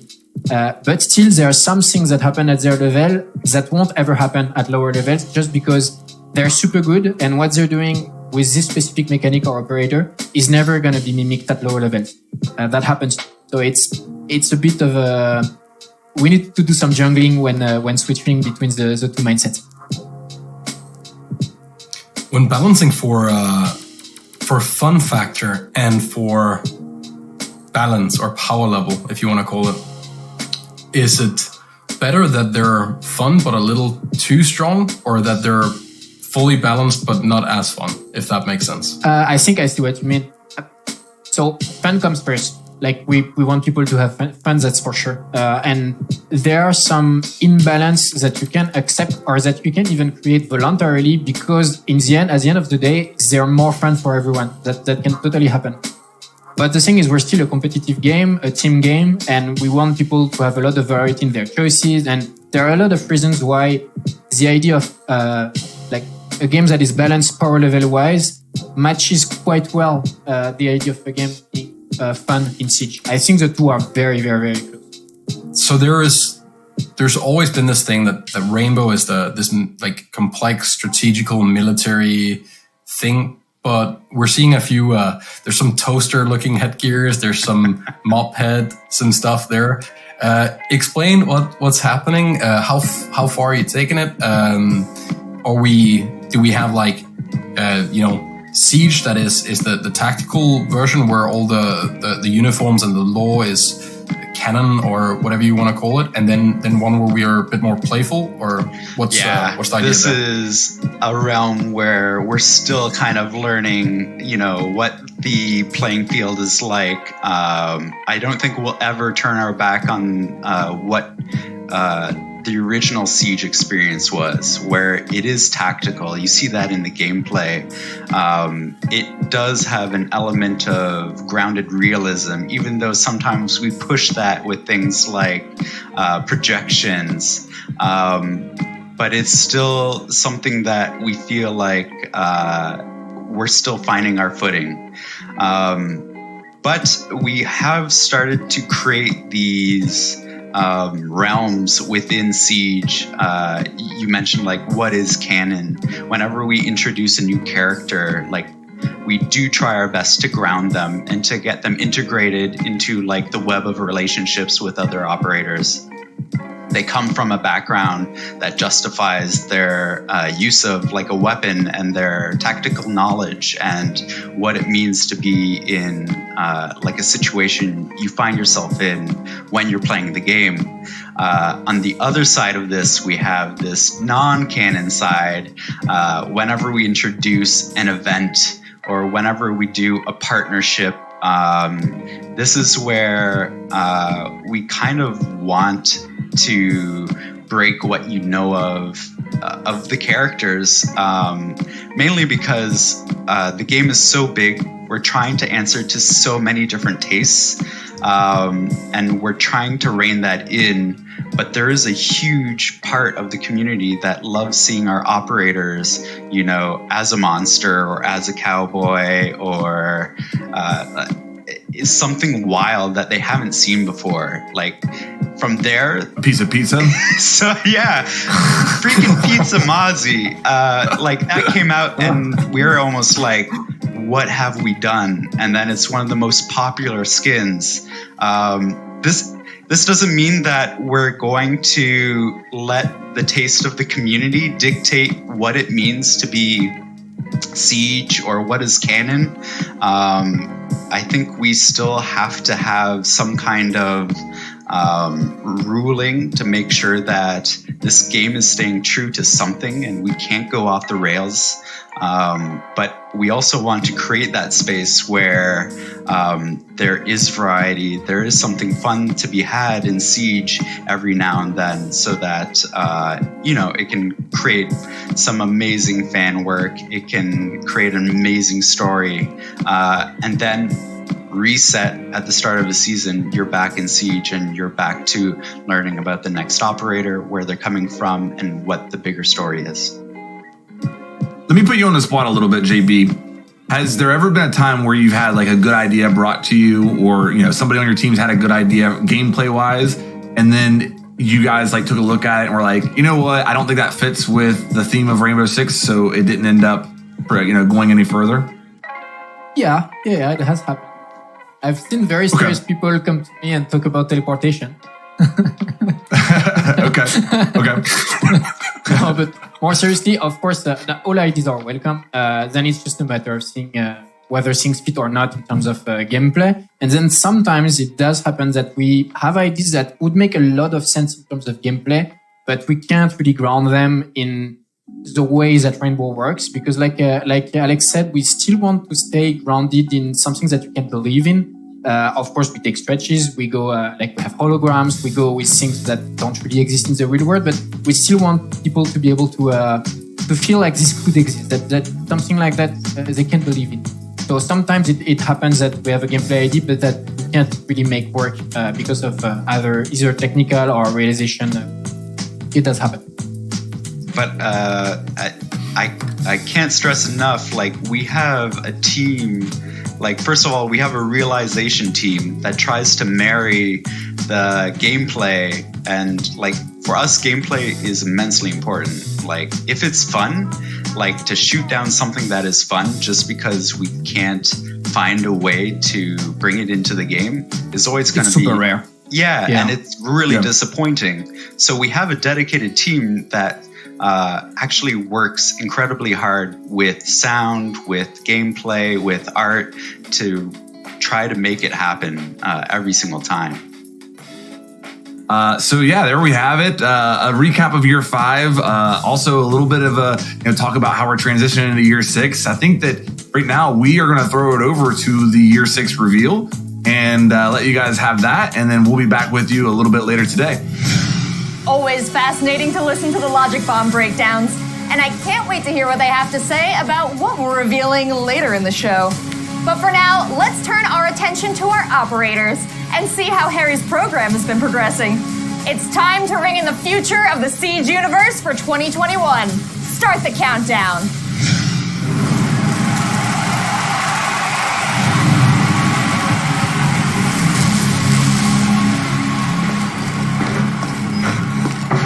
Ready to boost. Hold up. Mirror's shield is active. See if you can flank her. No time left. Send Finka in to distract them. That's not happening, Callie. Copy, Ash. Going in.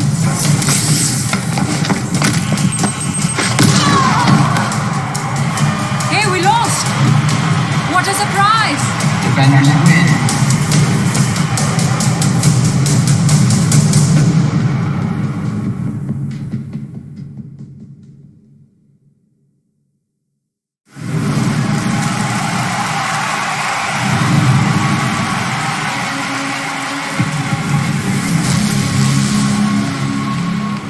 Congratulations on the victory.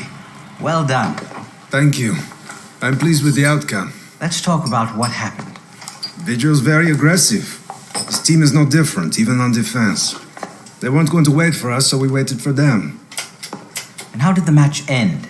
Nomad's air jab saved the day. Legion rushed in, but was blown back. Easy. And then?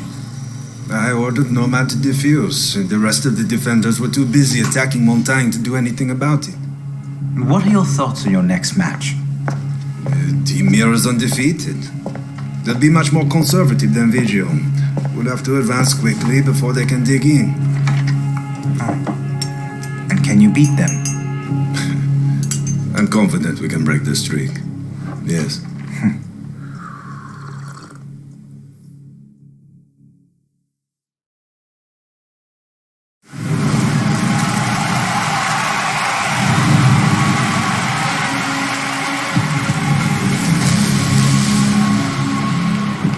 That was your last chance to turn this thing around. Team Vigil is out. We'll talk about it. We did our best. Team Ash did better. You were the last man standing. You took out 4 of the 5 attackers by yourself. And a third my charge brought an end to that. Are you taking this seriously, Vigil? About as seriously as a game of cops and robbers. You sure that's enough? If I played like it wasn't a sim, there'd be a lot of blood on my hands. Figure we don't need that kind of red tape. I know it's only a game, but it's as close to real as we can make it. Maybe you can improve your suspension of disbelief a little bit next season. Be careful what you wish for. Why is that? Improving my suspension of disbelief might result in Muzzy being sent back to Australia in a box. I can't tell if you're joking. I rest my case.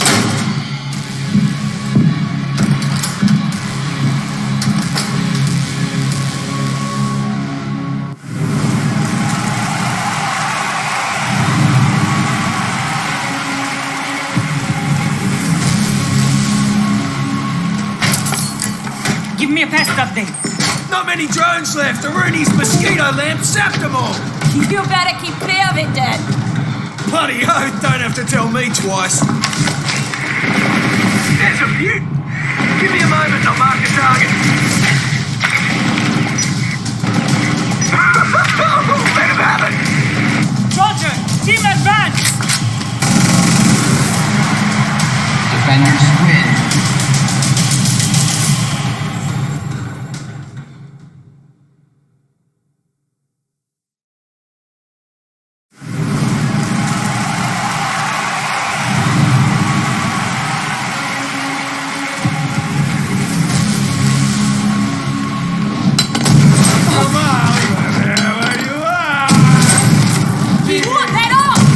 Let him come to us. He's going to get lucky eventually. We gotta take Tachanka out. I've got a glimmer over there. Just wait for it. Why didn't you say so before? You didn't ask. Be afraid. Hiding.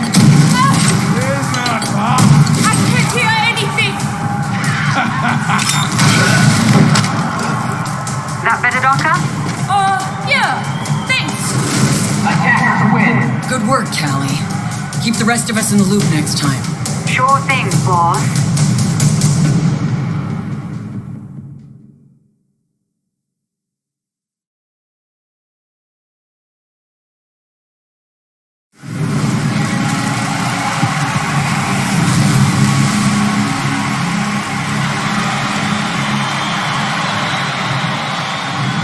Don't get cocky. We beat them once, but they haven't lost since. Thoughts? Something is eating at Callie. She does not like taking orders. Pulse, any thoughts on Ash? Ash does things by the book. Callie's loose cannon act is gonna piss her off if it hasn't already. Command and control is not their strong point right now. No, Callie will go rogue if she feels Ash is making mistakes. She does not want to lose. Let's keep an eye open for opportunities. If they look like they're coming apart at the seams, they probably are. You got it. Affirmative. Defenders to man.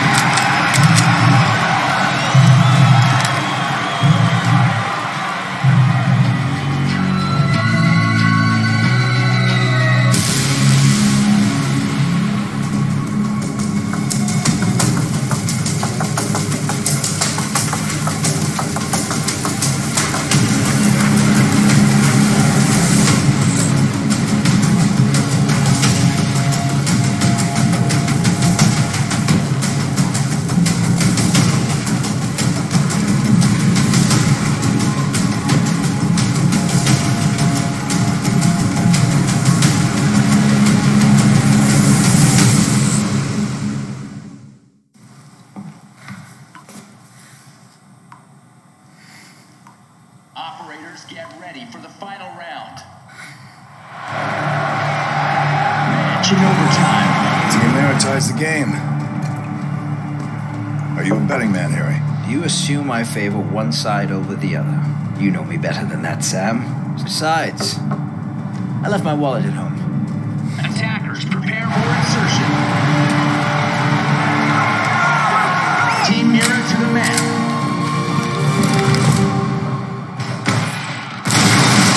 Team Ash has breached the map.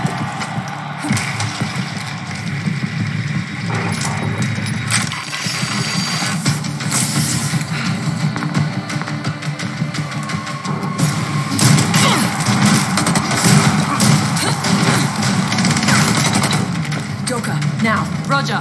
Let's go fishing.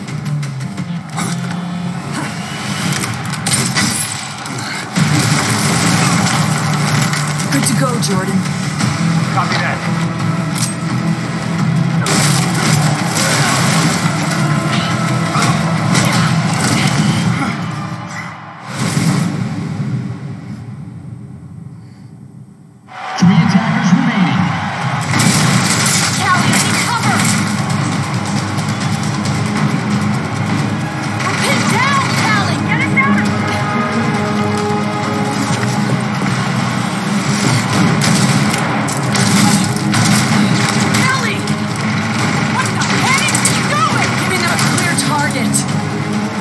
come out and play.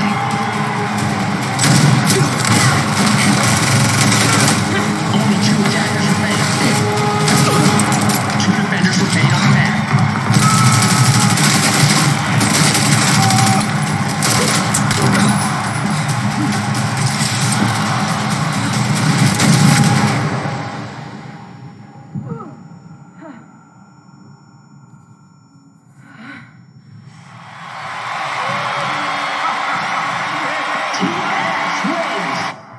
Something tells me that didn't come out of the playbook. Not in our playbook, anyway. Something tells me this fight ain't over.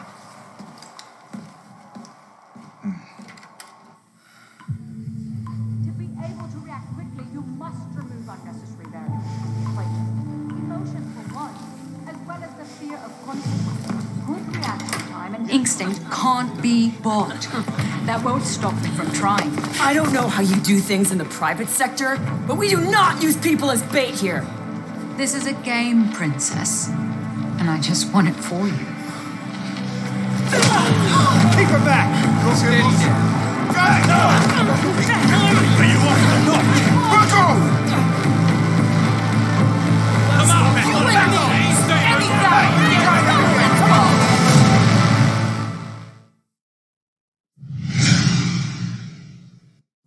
Now it's time to set our sights on what's to come. 2021 is going to be a massive year for the evolution of Siege, and the entire team has been diligently preparing for this very moment. So now, without further ado, our dev team is proud to introduce their vision for the future of Siege.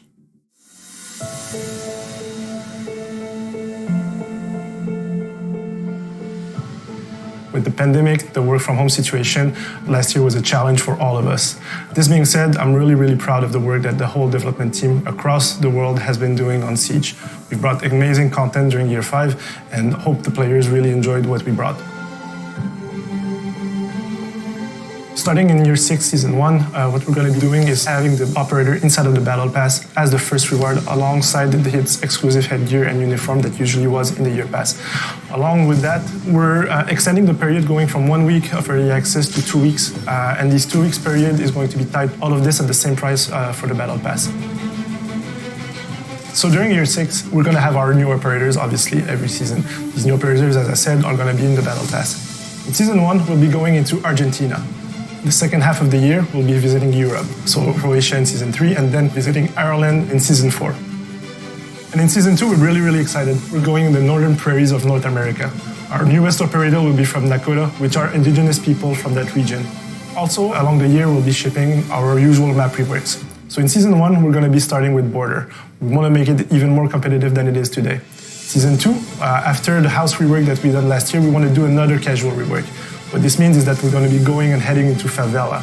In season 3, we're going to be trying something different. Instead of having one big map rework, we're going to be doing small reworks on multiple maps. And in season 4, we're actually going to go back to Outback. As always, we're going to be having our seasonal event every season. Alongside, we're going to have arcade playlists, so small gameplay laboratory. We're going to be trying new things, so look out for those. During the year, we're also going to be bringing core gameplay features and content in the game. We really want to use the test server to iterate on those, and once it's ready, ship it on live. The quality of service that we're bringing to the players is of the utmost importance for us, and we really want to keep focusing on this and make improvement into the connectivity and DDoS issues that we had for the past years. We're changing a bit how we're going to use the TS. We're going to push things that are far from over, and where we need feedbacks as early as possible to adjust things in advance. So it's very possible, for instance, that you see some very big gameplay systems land in the TS, but not come in the live version of the game before at least 2 more seasons, because we want to take the time to adjust them based on feedbacks. I think we have 2 major opportunities and way of improvements during the next year. I think the first one is going to be less downtime. And the second aspect would be onboarding. Being more welcoming to new players is also something that we believe is very crucial to the future and success of our games. We want the game to be really nice to play and nice to watch, especially when it comes to downtimes. When you play the game, I think there are moments where it's really tense and you feel like you're really pulled into the action, and that's mostly during the action phase. But during other phases, like the planning phase, the prep phase, or everything that happens after you die during a round, it feels like very often you don't have not that much that can really influence the outcome of the round. So the general idea is that we want the players to be able to have a clearer impact on how the round is going to end, whether during the planning phase or even during the prep phase and the activities after this.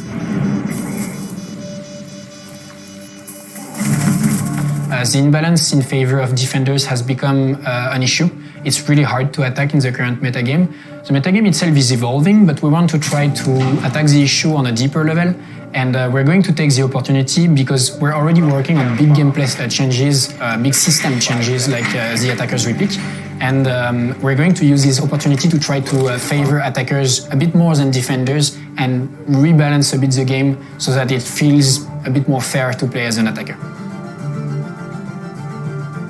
For onboarding, I think the high-level objective is that we're never going to lower the ceiling. The game needs to remain as complex and as beautiful as it is today, but we're going to make the floor easier to reach.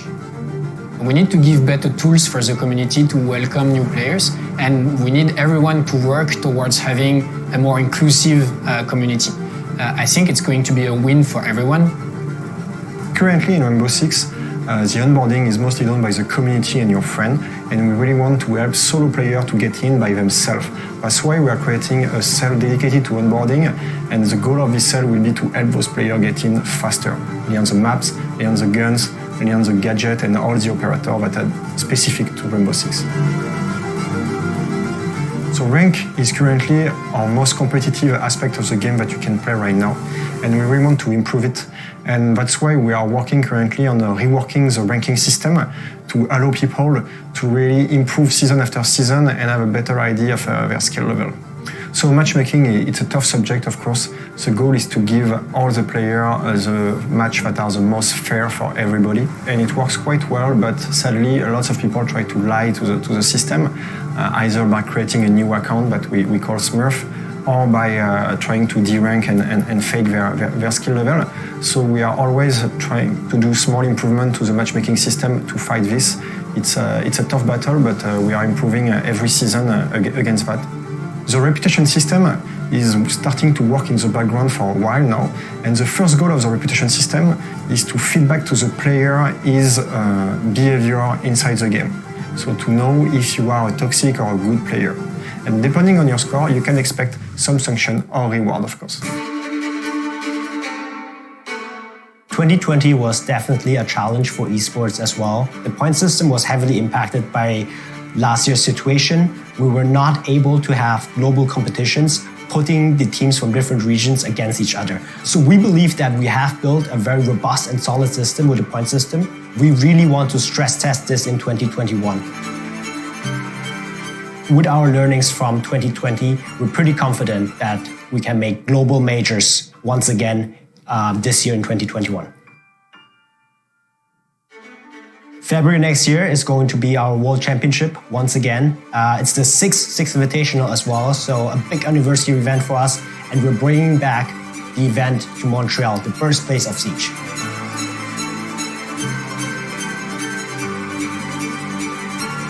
We have still a lot of work to do, but I think the creativity that this game brings is unmatched. And I see that Siege will continue to grow and to stay the best possible.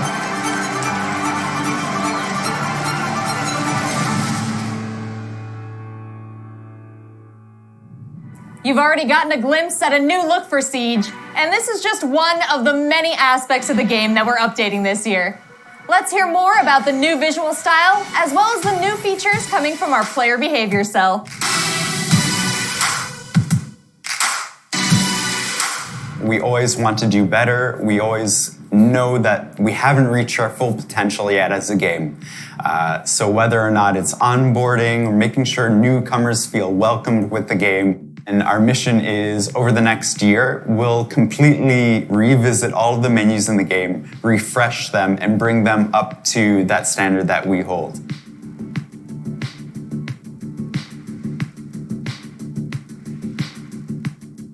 On top of that, we also have a new logo, we have new key art, and we're very happy with it. This is a high energy, high impact game with a diverse cast of characters and gameplay.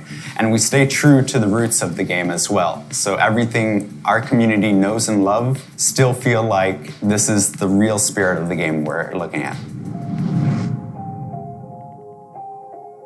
Since 2 years, we created a cell composed of 2 teams, player behavior and anti-cheat teams. We are still focusing on anti-cheat. This is really important. This is a sensitive subject for us, for our community, and this is something that is a core pillar to our game. And we will continue to find solutions in order to block cheaters that are ruining the gaming experience of our community. Anti-cheat is a sensitive subject because they can counter all solutions really easily, depending on if we are giving a lot of details.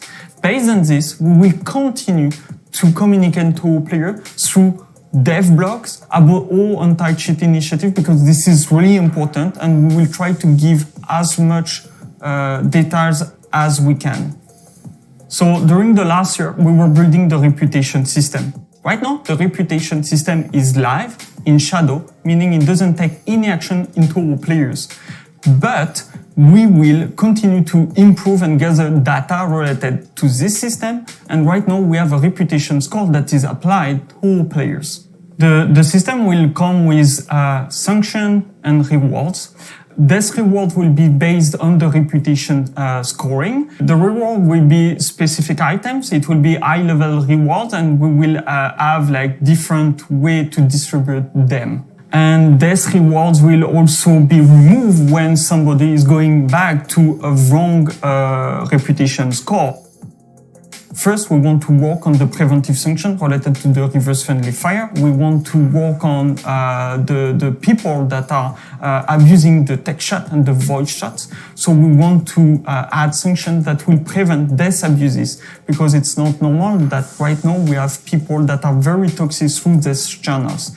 And after that, depending on your reputation score, you will be able to access some content, or some content will be blocked to you. So a player that have a bad reputation score will not have, for example, anymore an access to the ranked playlist. But it doesn't mean that he cannot access it back. He will have the tool to better understand how and why he get sanctioned. Based on this, he will be able to change his behavior and better understand why it was seen as toxic.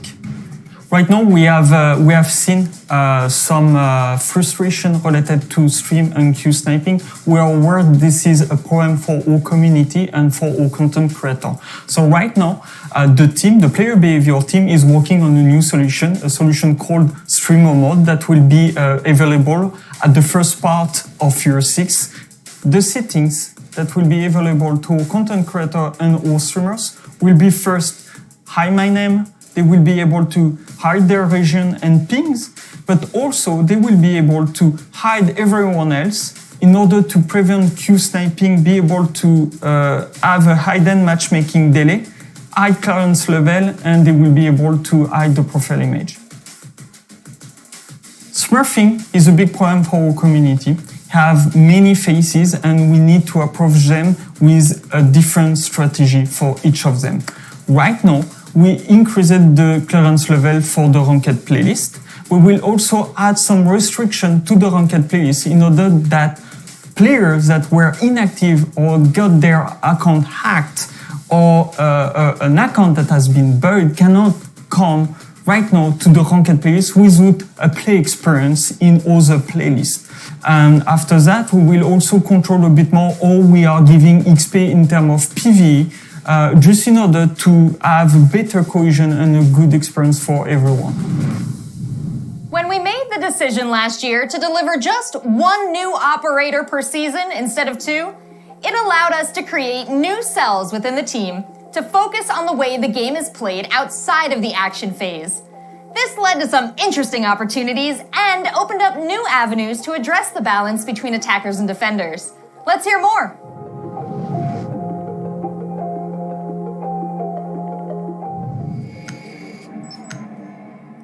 The idea with the attacker epic is to allow to each attacker player to change his operator and his loadout as many times he wants during all the preparation phase. They will adapt their strategy according the information they will gather. And for defenders, delaying the information becomes more important. So, for example, they will have to chase drones or hide some of their operators. The preparation phase will be much more meaningful. Currently, defenders have a better win rate. So, with these new tools for attackers, I think this will balance this. And in addition, we should be able to build new operators around this new game flow. So, for example, the defenders specialize in delaying crucial information. 5 seconds before insertion. So, the goal here is to keep players interested even after their death. For attack side, you will have full access to your drones that were pre-placed on the map. You can control them and use their abilities. You can use Shock Dart of Twitch or the Laser of Zero. For defense side, it's pretty much the same behavior. You have also full access to your camera's drones and also their abilities. So that means the Sonic Burns of Echo or the Laser of the Maestro turret. Defenders can felt overwhelming by the attacker's drones, so we try to counterbalance that by reworking the bulletproof camera. So now the camera can rotate, and you can shoot an EMP dart that disable all attacker electronic in-world gadgets. So that means you can disable drones, but also air jabs, claymore, etc. So I think we should observe an increase in player activity, less downtime, and player will have more playtime and fun. We will try to add an early version in the test server around year 6 season 2. So we are rethinking how the test server is used. The goal is to add early version to get feedback as soon as possible and then iterate on it. So player will have more playtime to be familiar with this huge change.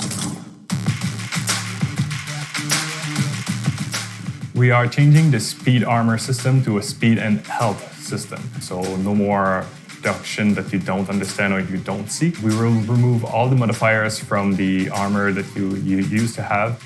We're making sure that everything that was going under the hood is now exposed to the player.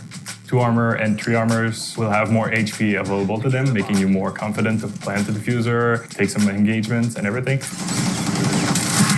This is the first step that we are taking to make sure that the speed and armor is more of a choice for you.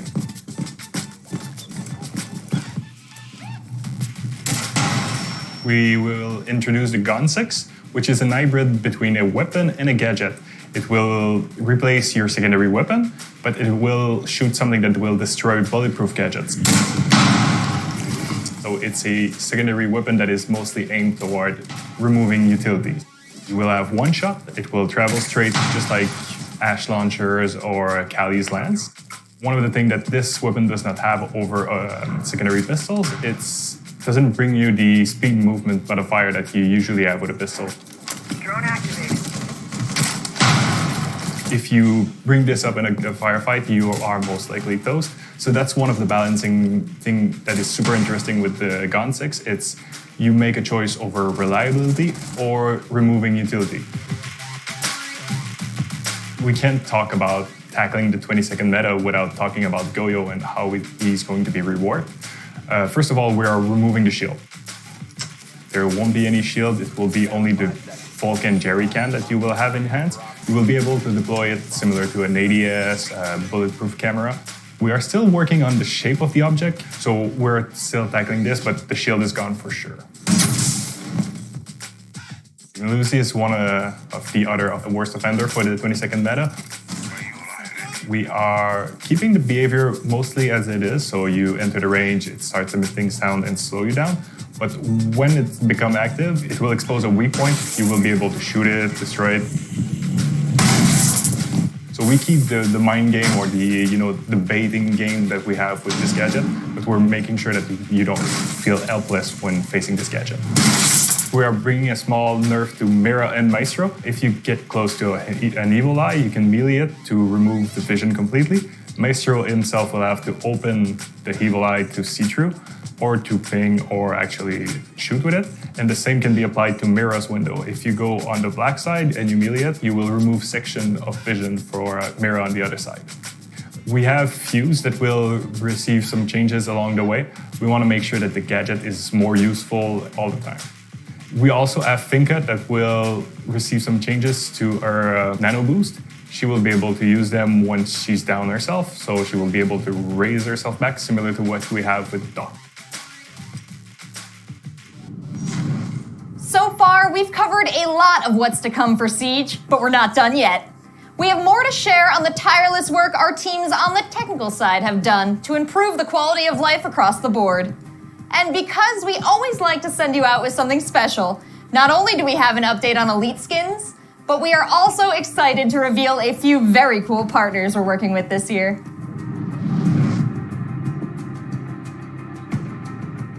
One of the first things we did for the connectivity issues is we looked at the performance of the game servers and we optimized it to make sure that we're hitting that smooth 60 frames a second update rate. All the time we're trying to improve our tools, improve our monitoring, just being able to get metrics on the community, what the issues that they're facing, and improving those metrics. If you remember in the past, in the previous wave of DDoS attacks we had, we improved our defenses, and all that inspired like a new wave of attacks that are much bigger. And what we found this time is that the attacks are not just hitting the game server that they're targeting. There's actually a kind of splash damage that's impacting many more game servers than the original, the intended target. So what we've done recently is we've taken steps to mitigate that impact, and we've managed to bring down the impacted game servers by 90%, which is fantastic. But one of the things we plan on doing is to break the benefit that DDoS attackers have when they attack our game server. And to do this, what we're going to do is we're going to pass different address information about the game server to each of the teams. That way, when one of these addresses is attacked, we can tell which team attacked us, and we can make sure that they don't benefit.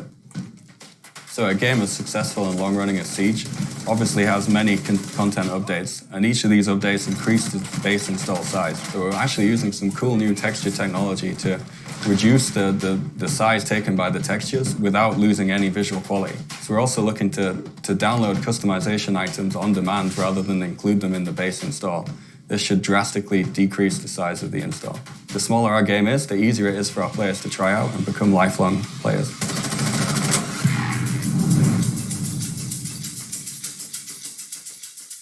Starting later this year, our elites are going to be customizable. What this means is that you will be able to use the uniform from an elite alongside with the headgear from an event, for example. You can have a Tachenka uniform alongside with his headgear from Rainbow is Magic. What this means is that the gadget is going to be a skin, eventually the operator card also. All of this are going to be different customization options that we'll be bringing for the players. We can use the victory dance of the elite with any type of customization that you have. So you can use the full event skin that you want, but have the victory dance from the elite. So we can't wait to see the players' expression on using this.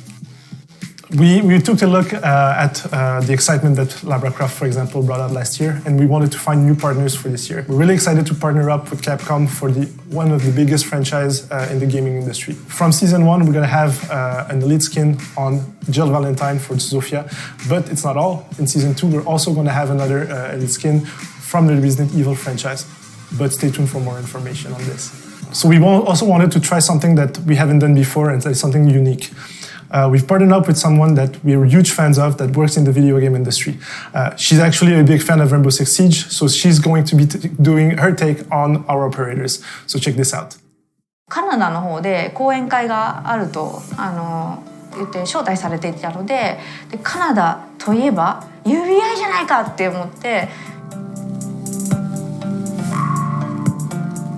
CG チーム見ましょうってことになって突然伺ったんですけど、その時まさにこういう状況で実はリロイさんインタビューに答えてたんですよ。他の何か答えてて、であの方がディレクターだよっておっしゃってたので、そのインタビュー中にこう後ろからスニーキングで近づいてキルしてやろうと思ってこう近づいてったら「いややめてください」みたいに止められてでそこからリロイさんが「行くみ!」ってなって。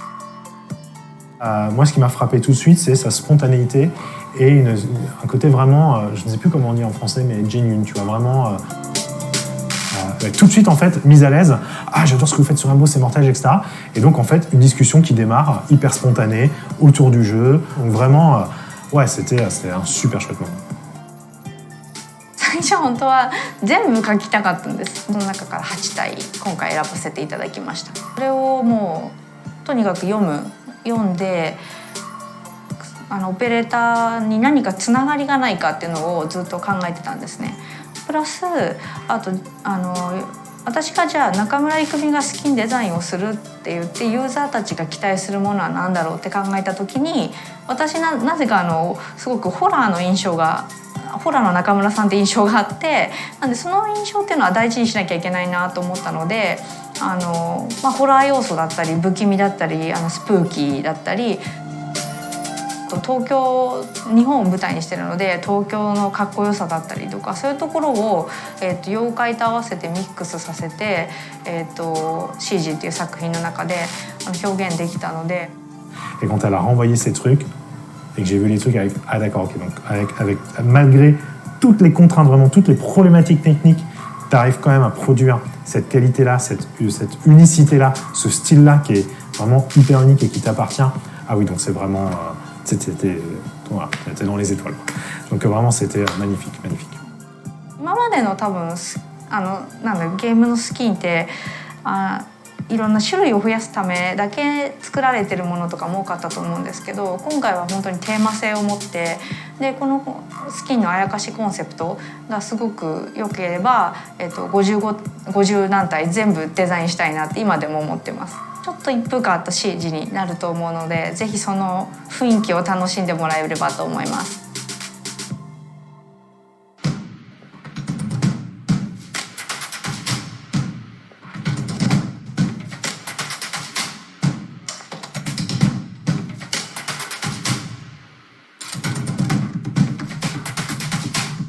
We're also working on something else.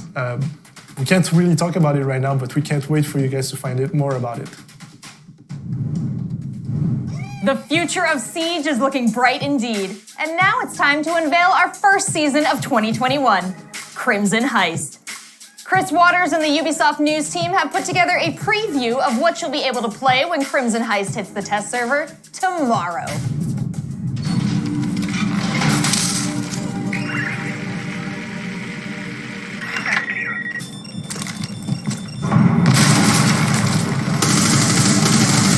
It's a red letter day for Rainbow Six Siege as Crimson Heist is coming to kick off Year 6 in style.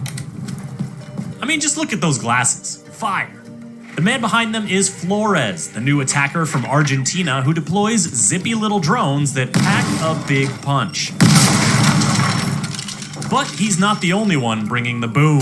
Some attackers will get an explosive implement of their own with a new secondary weapon option, the Gone 6. Crimson Heist will also deliver a new rework for the border map and launch the beta of Match Replay on PC. So you'll have a new way to analyze your opponents or show off your 200 IQ plays. It's a new year and Team Rainbow has a lot in store. So take a second to subscribe to this channel and let's take a deeper look at Crimson Heist. Flores is a new medium speed, medium armor operator, and he's finally created the DIY device that every attacker dreams of.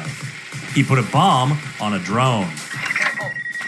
His RCE Rotero gadget can clear out pesky defender obstacles like barricades and shields and barbed wires and what have you. And it can also target gadgets like Bandit's batteries or Maestro's evil eyes to minimize meddling from the defending team. Plus, it's very dangerous for anyone caught in its blast radius, though the explosive timer is long enough for savvy defenders to get clear. Here's how it works. Once Flores deploys a Rotero device, its wheels start spinning, and it moves ahead non-stop until it is destroyed or its explosive is triggered.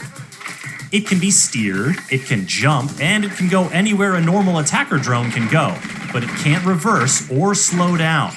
While moving, the Ratero is vulnerable to being destroyed by enemy bullets, electricity, lasers, and Mozzie's pests, or to being stopped by Mute's jammers. So, players will have to be wary to ensure the Ratero reaches its target. However, once the explosive is triggered, either manually or automatically when the countdown timer reaches 0, it's the defenders that will have to watch out. Engaging the explosive causes the Ratero to anchor. It immediately stops moving, armors itself, and becomes bulletproof. Then, after a short fuse timer, boom. The Ratero's explosion can take a lot of defender utility off the board, and the anchoring feature gives savvy Flores players some extra flexibility. When the Ratero anchors, it sticks to any surface it's touching, and if the Ratero is mid-air, it'll stick to the next surface it touches, including walls, deployable shields, and some enemy gadgets. And though it has no effect on reinforced surfaces, it can open up an unreinforced hatch, or create a big old breach in a destructible wall to give Flores a new route to push with his AR-33 assault rifle, his SR-25 marksman rifle, or his GSH-18 sidearm. His set of explosive Ratero drones, along with the stun grenades or claymore in his secondary gadget slot, give Flores a lot of reach and potential to make an impact. Whether he's clearing the way for his teammates, denying diffuser access in a post-plant situation, or simply out for blood, Flores brings style and substance to any attacking team. If you're looking to boost your explosive capabilities beyond a Flores pick, then Crimson Heist has just the thing, the Gone 6. It's a new secondary weapon option for some attackers that comes loaded with a single explosive round to help you clear out all sorts of bulletproof gadgets. You may only have one shot, but sometimes all it takes is one round to change a round. Speaking of rounds, the ones you've been seeing here have all played out on the new border map rework. Crimson Heist is coming soon to Rainbow Six Siege, bringing the Gone 6 and border map rework free to all players at launch. The new attacker, Flores, will be available at launch through the Crimson Heist Battle Pass as the first unlock of the premium track, and will be available 2 weeks later for purchase with Renown or R6 credits. To keep up with the big changes and exciting new additions coming in Year 6 of Rainbow Six Siege, subscribe to this channel and visit us at news.ubisoft.com. Yes! He's gonna push either you or the back. Nice. Impressive. Nice, good job. Top 4 eliminated. This season, we'll see some renovations coming to the destructible halls and perilous balconies of Border. For more on our latest map rework, here's level designer Jeremy Dowsett.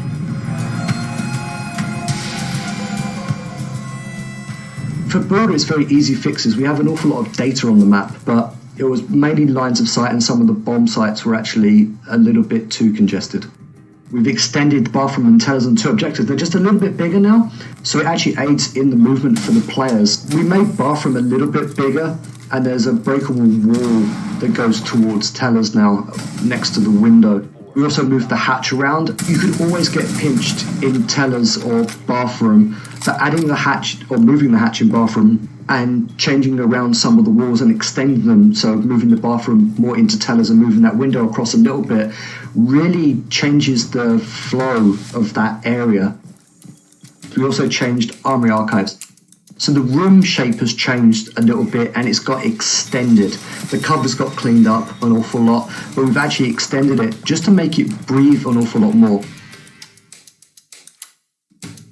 So we did touch customs and stock as well. There's less destructible walls, so it's better to defend. It's not easier to defend, it's better to defend. And there's a few more covers, and the covers have been tweaked. Because customs and stock, I think it was one of the sites that people didn't like as much as the other sites in the map. So we went through and did some very strategic changes. Along with that, Vents and Workshop hasn't changed at all. Everybody's complaint about Border was always the helicopter noise, and the helicopter noise that was just, very hard to hear stuff inside. The helicopter noise has been brought down, so it's less of an interference when you're actually playing, and the voice that actually you hear over the tannoy system, that only happens now in the prep phase. It won't happen when you're actually playing. So now you'll actually be able to hear when people are coming and when walls are being breached, etc. You'll be able to hear everything because you have less helicopter whopping around on top of your head, and you don't have that guy on the tannoy talking all the time. There was a lack of rotation internally on the map, so we added a balcony across towards east stairs towards break room. You know, you go from security into break across this great big walkway now that takes you out to east stairs. And it's not a massive change, but adding little things like that really does aid the navigation and the rotation. Cleaning up clutter across the map as well also is a huge improvement because, you know, you learn over time there's lots of props and lots of things just all over the place that just gets in the way of lines of sight when you're trying to fight and when you're trying to shoot. So cleaning those out at the same time was a massive improvement. We added a exterior balcony, so rather than rappel, you can actually just go up towards archives from exterior now. It actually aids in getting to the building a little bit quicker. Think of this rework more in the vein of something like when we did Clubhouse or Cafe. Small tweaks make a huge, huge difference.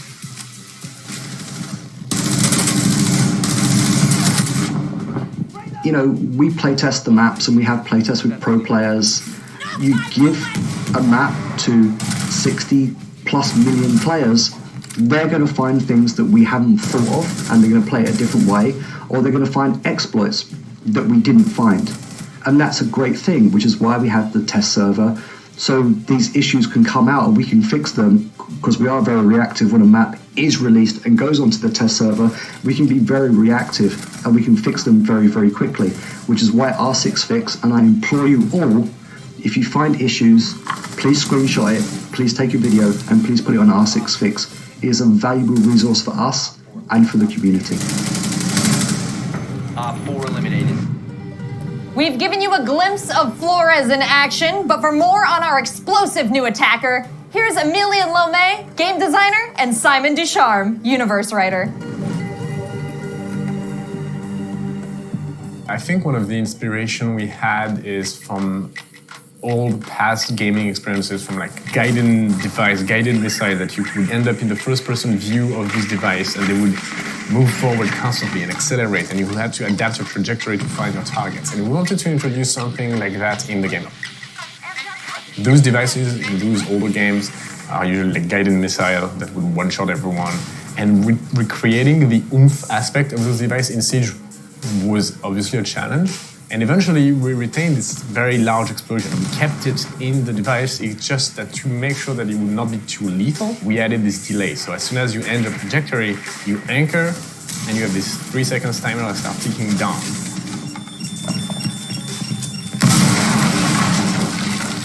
So achieving your goals with Flores is very satisfying, just as we envisioned it in the first place. And also, it's, I feel, quite fair in the context of Siege, as most defender, as soon as they learn how to play around, have the tools at their disposal to react.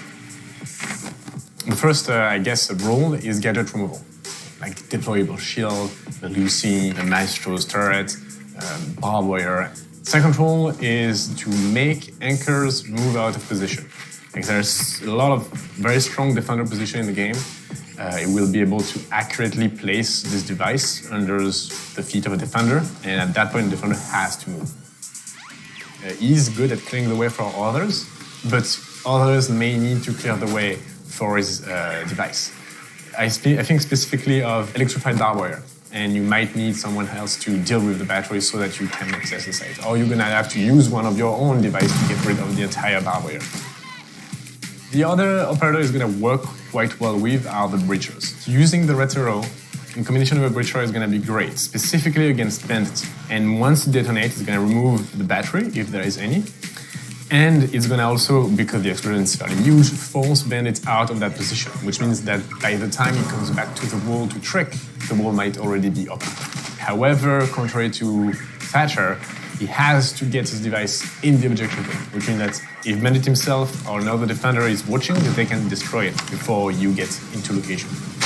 So the two main counters, like mechanical one-to-one counters, I would say are Mute and Mudzy. Mute is going to just stop the device where it is, with the caveat that if you do destroy the Mute, then the Ratero is going to detonate eventually.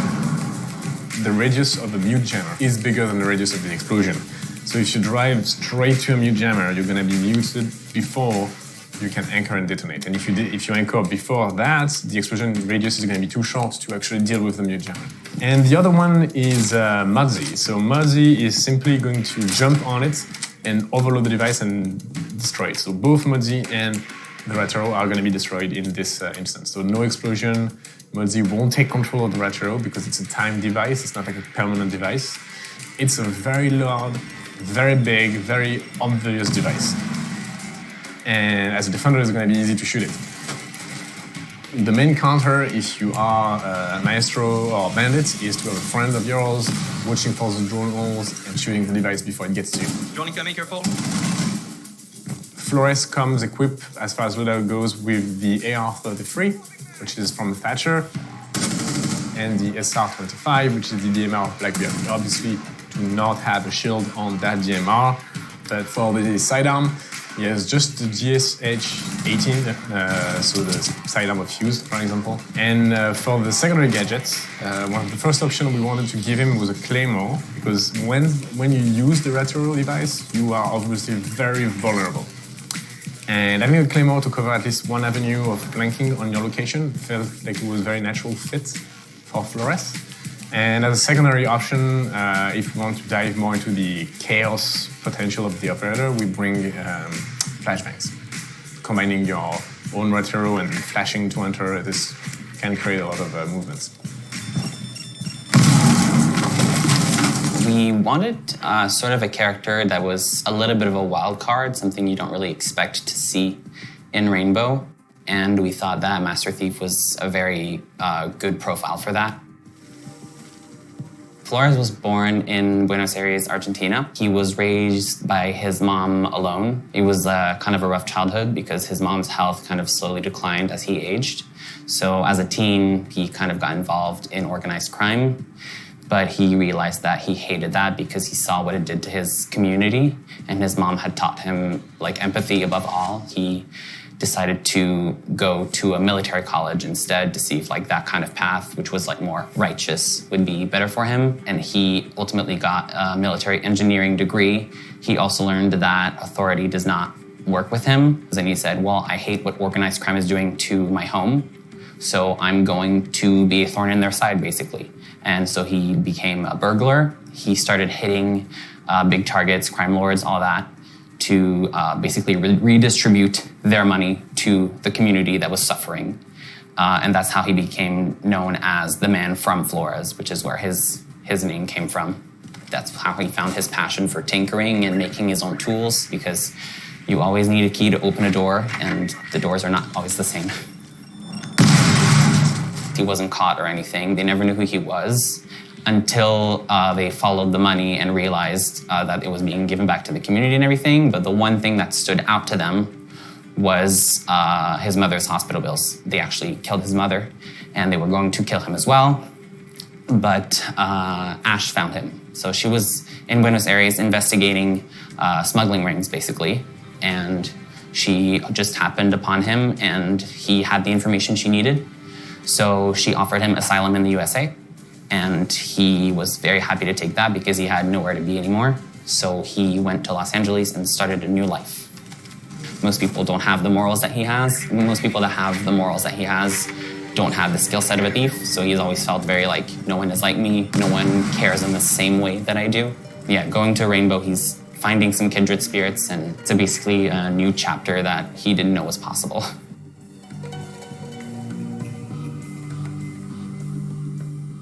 One of the highly anticipated features that we've been working on is Match Replay. And we're excited to announce that this season, it's going beyond the test server. With the help of all of your feedback, we will be releasing Match Replay Beta to all PC players at the launch of Crimson Heist. Here to tell us more are Mihai Lakatos and Wei Yu. So putting Match Replay on the live is actually the big moment for us. We put it on TS, we get the feedback, we improve We improve the match replay, we know it's stable, but the big test is always live. When we first put it on the test server, like a lot of people were saying like, hey, it would be nice, where you can select the round or like go directly to that round.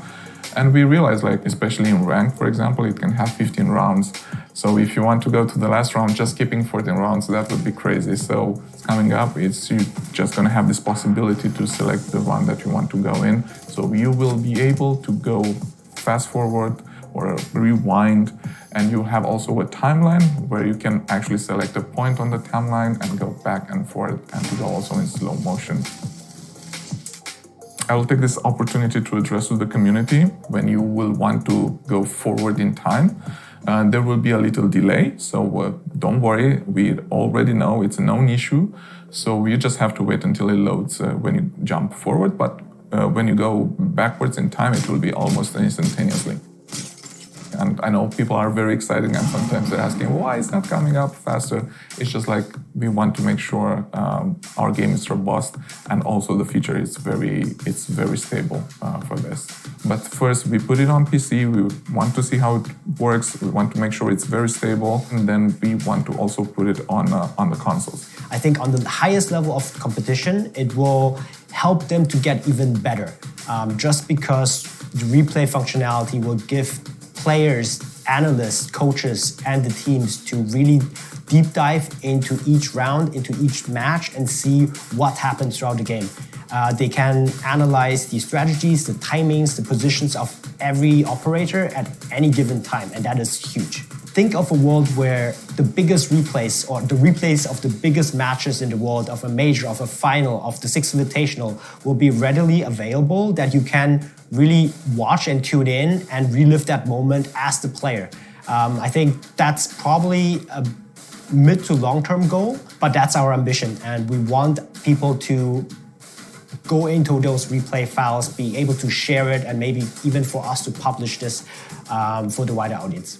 Regardless if you're a beginner, you're just learning the game right now, if you're a casual or if you're a pro player, if you're a content creator, if you're a caster, regardless what you are, please try this feature. It's awesome, it's really nice. We will always read your feedback, and together we can build a match replay which is much better, and it will make everyone happy in the end. So make sure once it's out, you go out and try it. We will listen for your feedback. A new Elite skin will also be available tomorrow. Let's take a closer look at Kali's Elite skin, the Master Frame Prototype 1.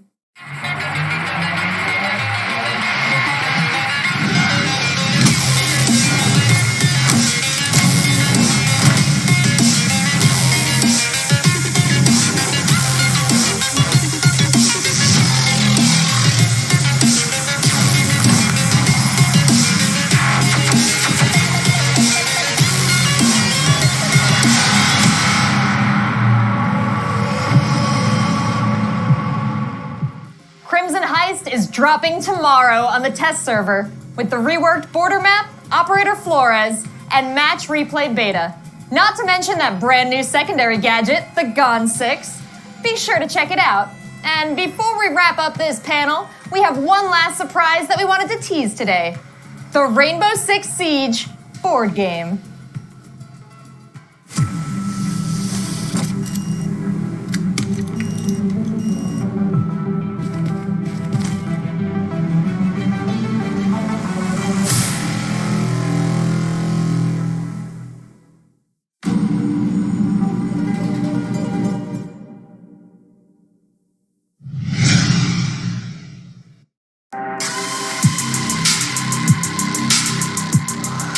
Hello everyone, I'm François-Xavier Deniel, eSport Director for Europe and Asia, and I'm with Jeremy and Rashid in charge of our programs.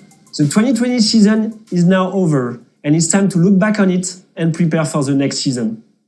This season has been a turning point for the Rainbow Six eSports scene. We introduced dedicated competitive formats for our regions, as well as our brand new studio to broadcast the European League and the Asia Pacific League. But 2020 has been more challenging than what any of us could have ever imagined.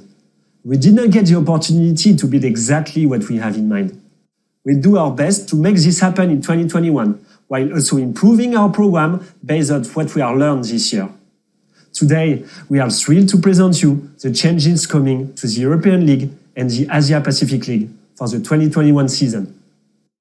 Since we launched our very first competition in 2016, we have continuously adjusted our esports programs based on what we were learning year after year.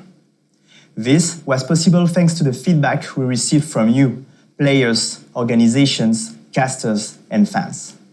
Thank you for sharing your thoughts and feedbacks on our leagues.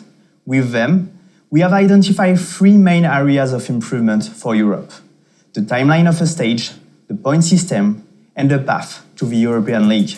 Let's have a look. As of now, a stage of European League was composed of 9 play days, spread over a short period of 5 weeks, meaning 2 matches per team per week. For 2021, we have decided to spread the play days over 7 weeks with only 1 match per week per team. This will give the teams more time to prepare for their matches. The last 2 play days will be played on a special weekend on the 7th week. You can also expect more behind-the-scenes content to enjoy between the play days. The format of the competition will still be the same: a round-robin, best-of-1 format. However, we heard your feedback, and we will eliminate the draws and bring back the overtime. A regular win will still be rewarded with 3 points, while a loss will give 0 points. When the 2 teams will fight up to the overtime, the winner will get 2 points, while the loser will get 1 point. Finally, we are going to revamp the online qualifiers for the Challenger League. We will have 3 open tournaments spread until the end of the summer, granting points to the participating teams. The top 5 teams across all 3 tournaments will join the 9 National League winners and the 2 relegated teams from season 2020 in the group stage of the Challenger League. The playoffs will still gather 8 teams, but this year it will be a double elimination bracket played in a best of 3. The 2021 season of the European League will kick off end of March. Stay tuned to know the exact starting date. For APAC in 2020, we managed to merge the 4 local pro leagues into one APAC League, composed of several layers: the North Division, the Oceanic Nationals, and the South Asia Nationals. But we feel that there are still too many discrepancies between the subregions and decided to simplify the formats. For 2021, the APAC League will still be divided into 2 divisions. But this time, each of them will gather 8 teams and will have the exact same format, a round-robin, best-of-1 format without draws. The North Division will be composed of 8 teams located the northernmost of the region, meaning mostly teams from Japan, South Korea, and Southeast Asia. In the meantime, the South Division will gather teams located the southernmost of the region, meaning from Southeast Asia, Australia, and New Zealand. In addition of these 2 divisions, we will still have the South Asia Nationals. The North and South divisions will have 1 play day per week. At the end of the stage, the winner of each division, based on league point system, will be automatically qualified for the major. The teams ranking 2nd, 3rd, and 4th in each division will be joined by the best 2 teams from the South Asian Nationals to decide who will get the last 2 slots will be joined for the major in a special weekend of playoffs. These changes are really exciting news for APAC, but let's add one last major update. All 16 teams from the North and the South Division will now be part of the Rainbow Six Share program. See you end of March to watch all the teams in action.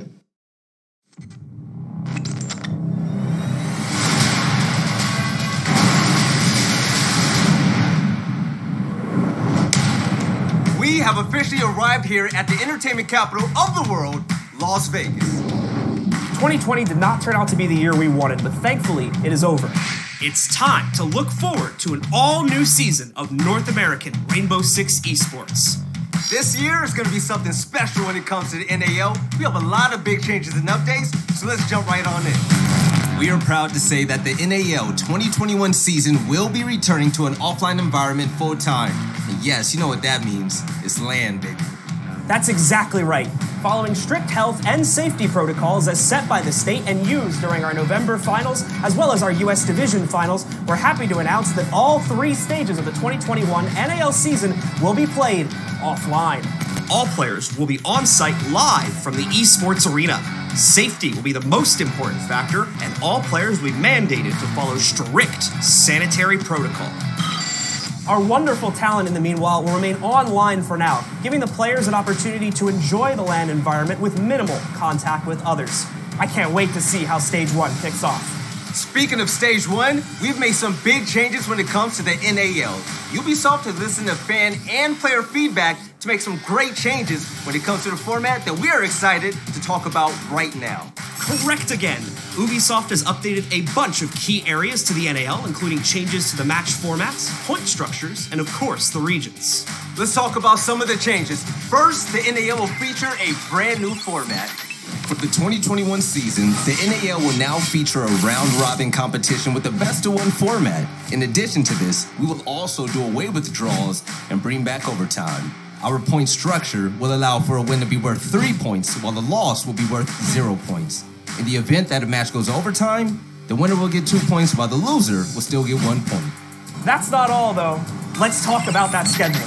Taking a new schedule altogether, the NAL will now feature 3 stages in 2021, with each stage spreading over 7 weeks. Each of the first 6 weeks will feature 1 play day, which will be on Wednesdays at 1 p.m. Pacific time. That means you will be able to see your favorite team play every week thanks to the new round-robin format, and also giving teams a chance to better prepare on their off days.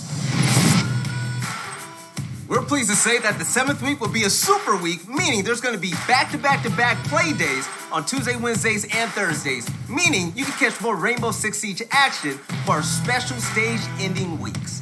Talking about the teams, we're glad to announce some more great news. Following the 2020 season, we are happy to see our USA teams returning, including SSG, DZ, TSM, OXG, Sonics, and Disrupt. We are very pleased to welcome 2 newcomers to the league. It's going to be Beast Coast and Accent now. I don't know about you guys, but I'm ecstatic to see what they're going to bring to the competition. As some of you may know, we recently merged our Canadian and US divisions also to form one unified North American league. We are working very closely with Mirage and Altiora to have them join us in Las Vegas, with more news to come on this transition.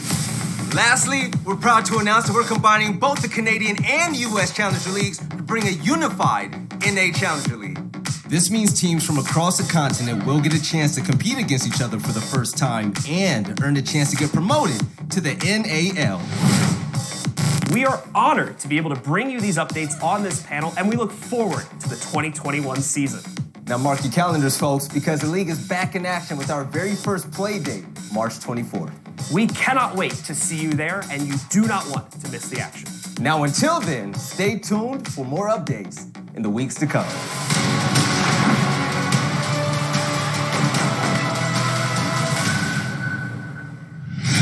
Vamos começar esse vídeo dizendo o óbvio. 2020 é passado, já era, ficou pra trás. Ainda bem, né? Então fique bem atento ao que a gente vai dizer por aqui, porque a temporada de 2021 pro R6 latino-americano tá incrível e cheia de novidades. E assim como em 2020, teremos 10 equipes na disputa do Campeonato Brasileiro de Rainbow Six 2021. Além da atual campeã MIBR e da Fúria, que se salvou pelo Relegation, o BR6 contará também com a Black Dragons, FaZe Clan, Ninjas em Pijamas, Team Liquid, INTZ, W7M, Santos e Team One. A data de estreia do BR6 já está definida, então anote aí, sábado, dia 20 de março. E ao longo de 2021, a fase de pontos do Brasileirão será dividida em 3 turnos de 5 semanas de duração. Okay, enough of that dumb shit. Well, not really dumb, but hey. Me, I'm not really too much into pro leagues, I guess. Other people that probably want to watch pro league stuff, I guess you're probably going to miss about half of this. I was doing my own thingamajig. I watched the floor thingamajig. I'm just going to say some things real quick, since I don't have a full screen thingamajig, so just enjoy the background. So, I'm a little bit concerned about the, year... whatchamacallit, I'm concerned about the next season and the whole year 6, about the minor reworks. Why are they reworking Outback again? They're probably gonna rework the top half of the map, or maybe something like that. Because I believe the lower half of the first floor of Outback's good, or it was due for a rework. Festival due for a rework, but still, the thing that gets me is I hope this doesn't become an official thing. I know they're doing these minor things, right, where you can punch a Maestro cam, Melusi's destructible, the secondary gun that I'm probably never going to use. The thing I'm really concerned about is preparation phase. You will literally have preparation phase that you will have... sorry about that. You'll have preparation phase, but you can change your operator after you see what the enemies have, which is one thing, yeah, you can strategize, right? But then you don't know who's going to come at you. And what about the starter Twitch drone? Does Twitch get, like, 2 extra drones, like 2 regular drones, then there are 2 Twitch drones? See, like, things like that are going to be a little bit complicated, and I don't really like the idea of that being a prep phase thing. That's the one thing that's concerning me. And I hope you guys can hear me and it's not, like, too eerie, and I hope you don't hear double. So, I guess, hopefully you enjoyed this stream. I'm probably just going to let my computer play it in the background so I can get my Ubisoft drops, but other than that, I hope this doesn't get, like, it's probably going to copyright strike for the first half of the damn video. I'll probably just have to cut that off. Regardless, I hope you guys enjoyed this. Sorry for not uploading too much. I was thinking it was going to be a very short thing, but no. I was just sitting here since 12 o'clock for 3 hours, Striggle, since 12:30 for 3 hours, streaming this. So hopefully you guys enjoyed this, and I'll see you guys next time. Unless this video gets corrupted, then I won't be able to upload it. You will probably have to be watching other people's content without me doing things. Still, punching a Maestro cam preventing it from being able to see. Oh, and the other thing I forgot to mention.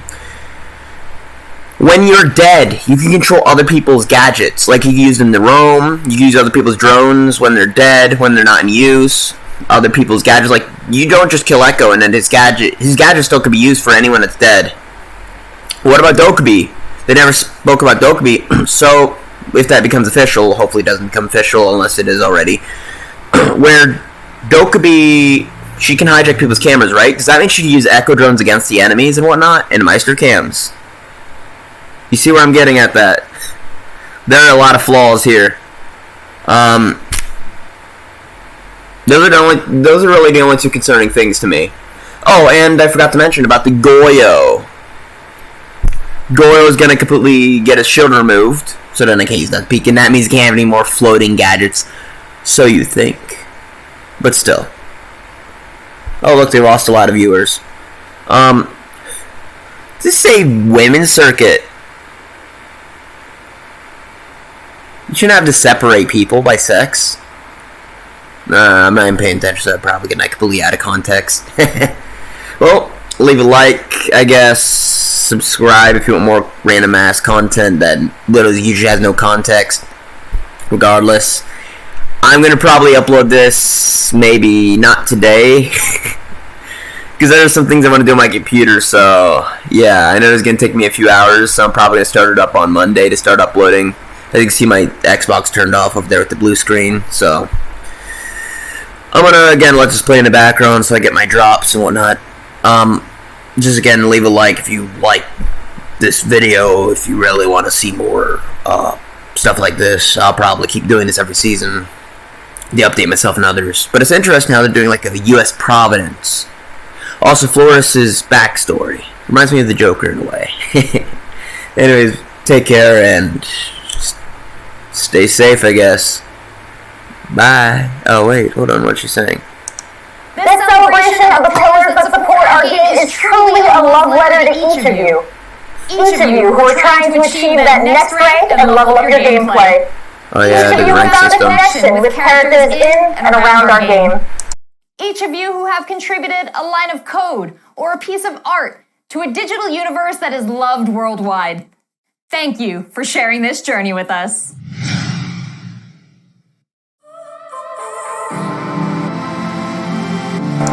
Well, I guess that's the full stream.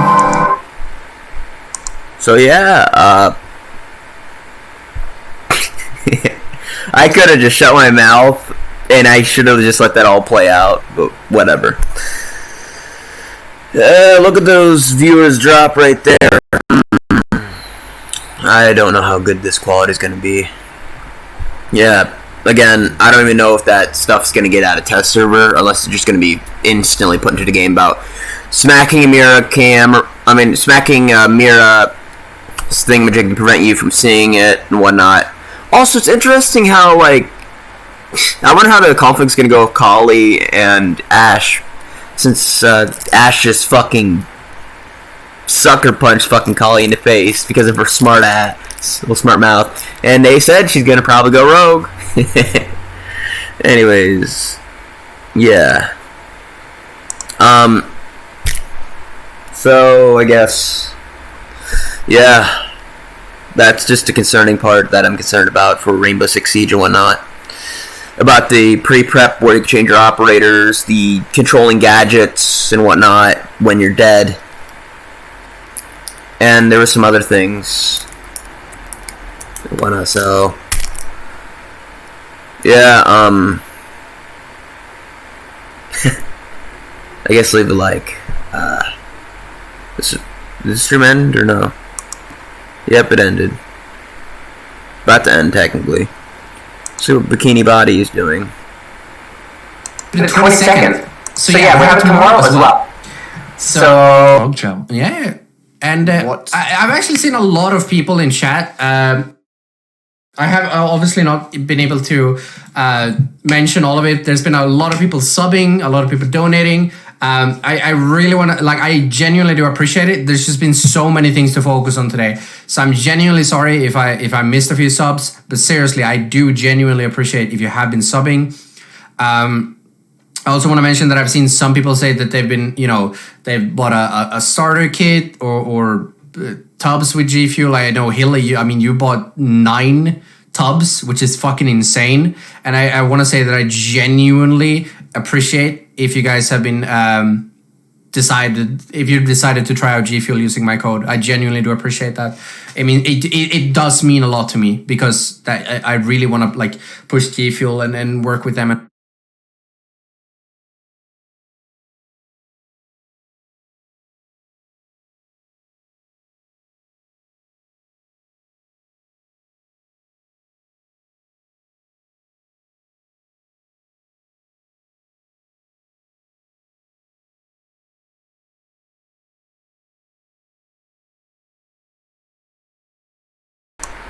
But yeah, is it? There we go. And some random ass VTuber. Thanks for sharing. Thank you for Brain's going brrr. Well, I don't like the default controls for PC version. I used to control controller layout.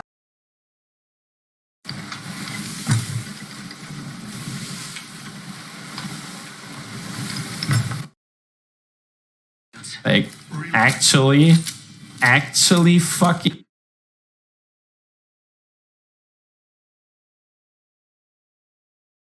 Well, that's a rip right there. He ended as well. Again, I'm probably not going to be able to upload this at all for a while because this is probably going to be, give or take, it's probably going to be like 7 to, no, I don't even know what quality it's going to be, so it's probably going to be about 30 gigabytes. I'm going to delete this if I upload it.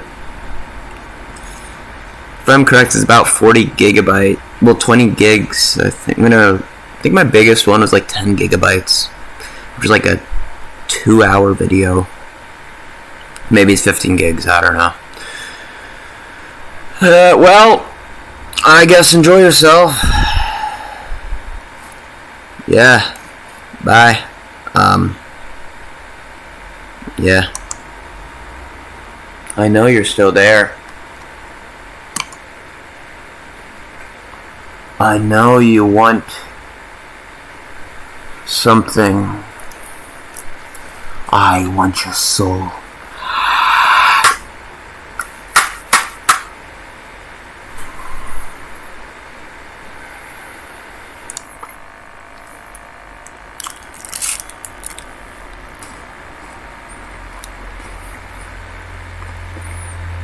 Why the fuck are you still here?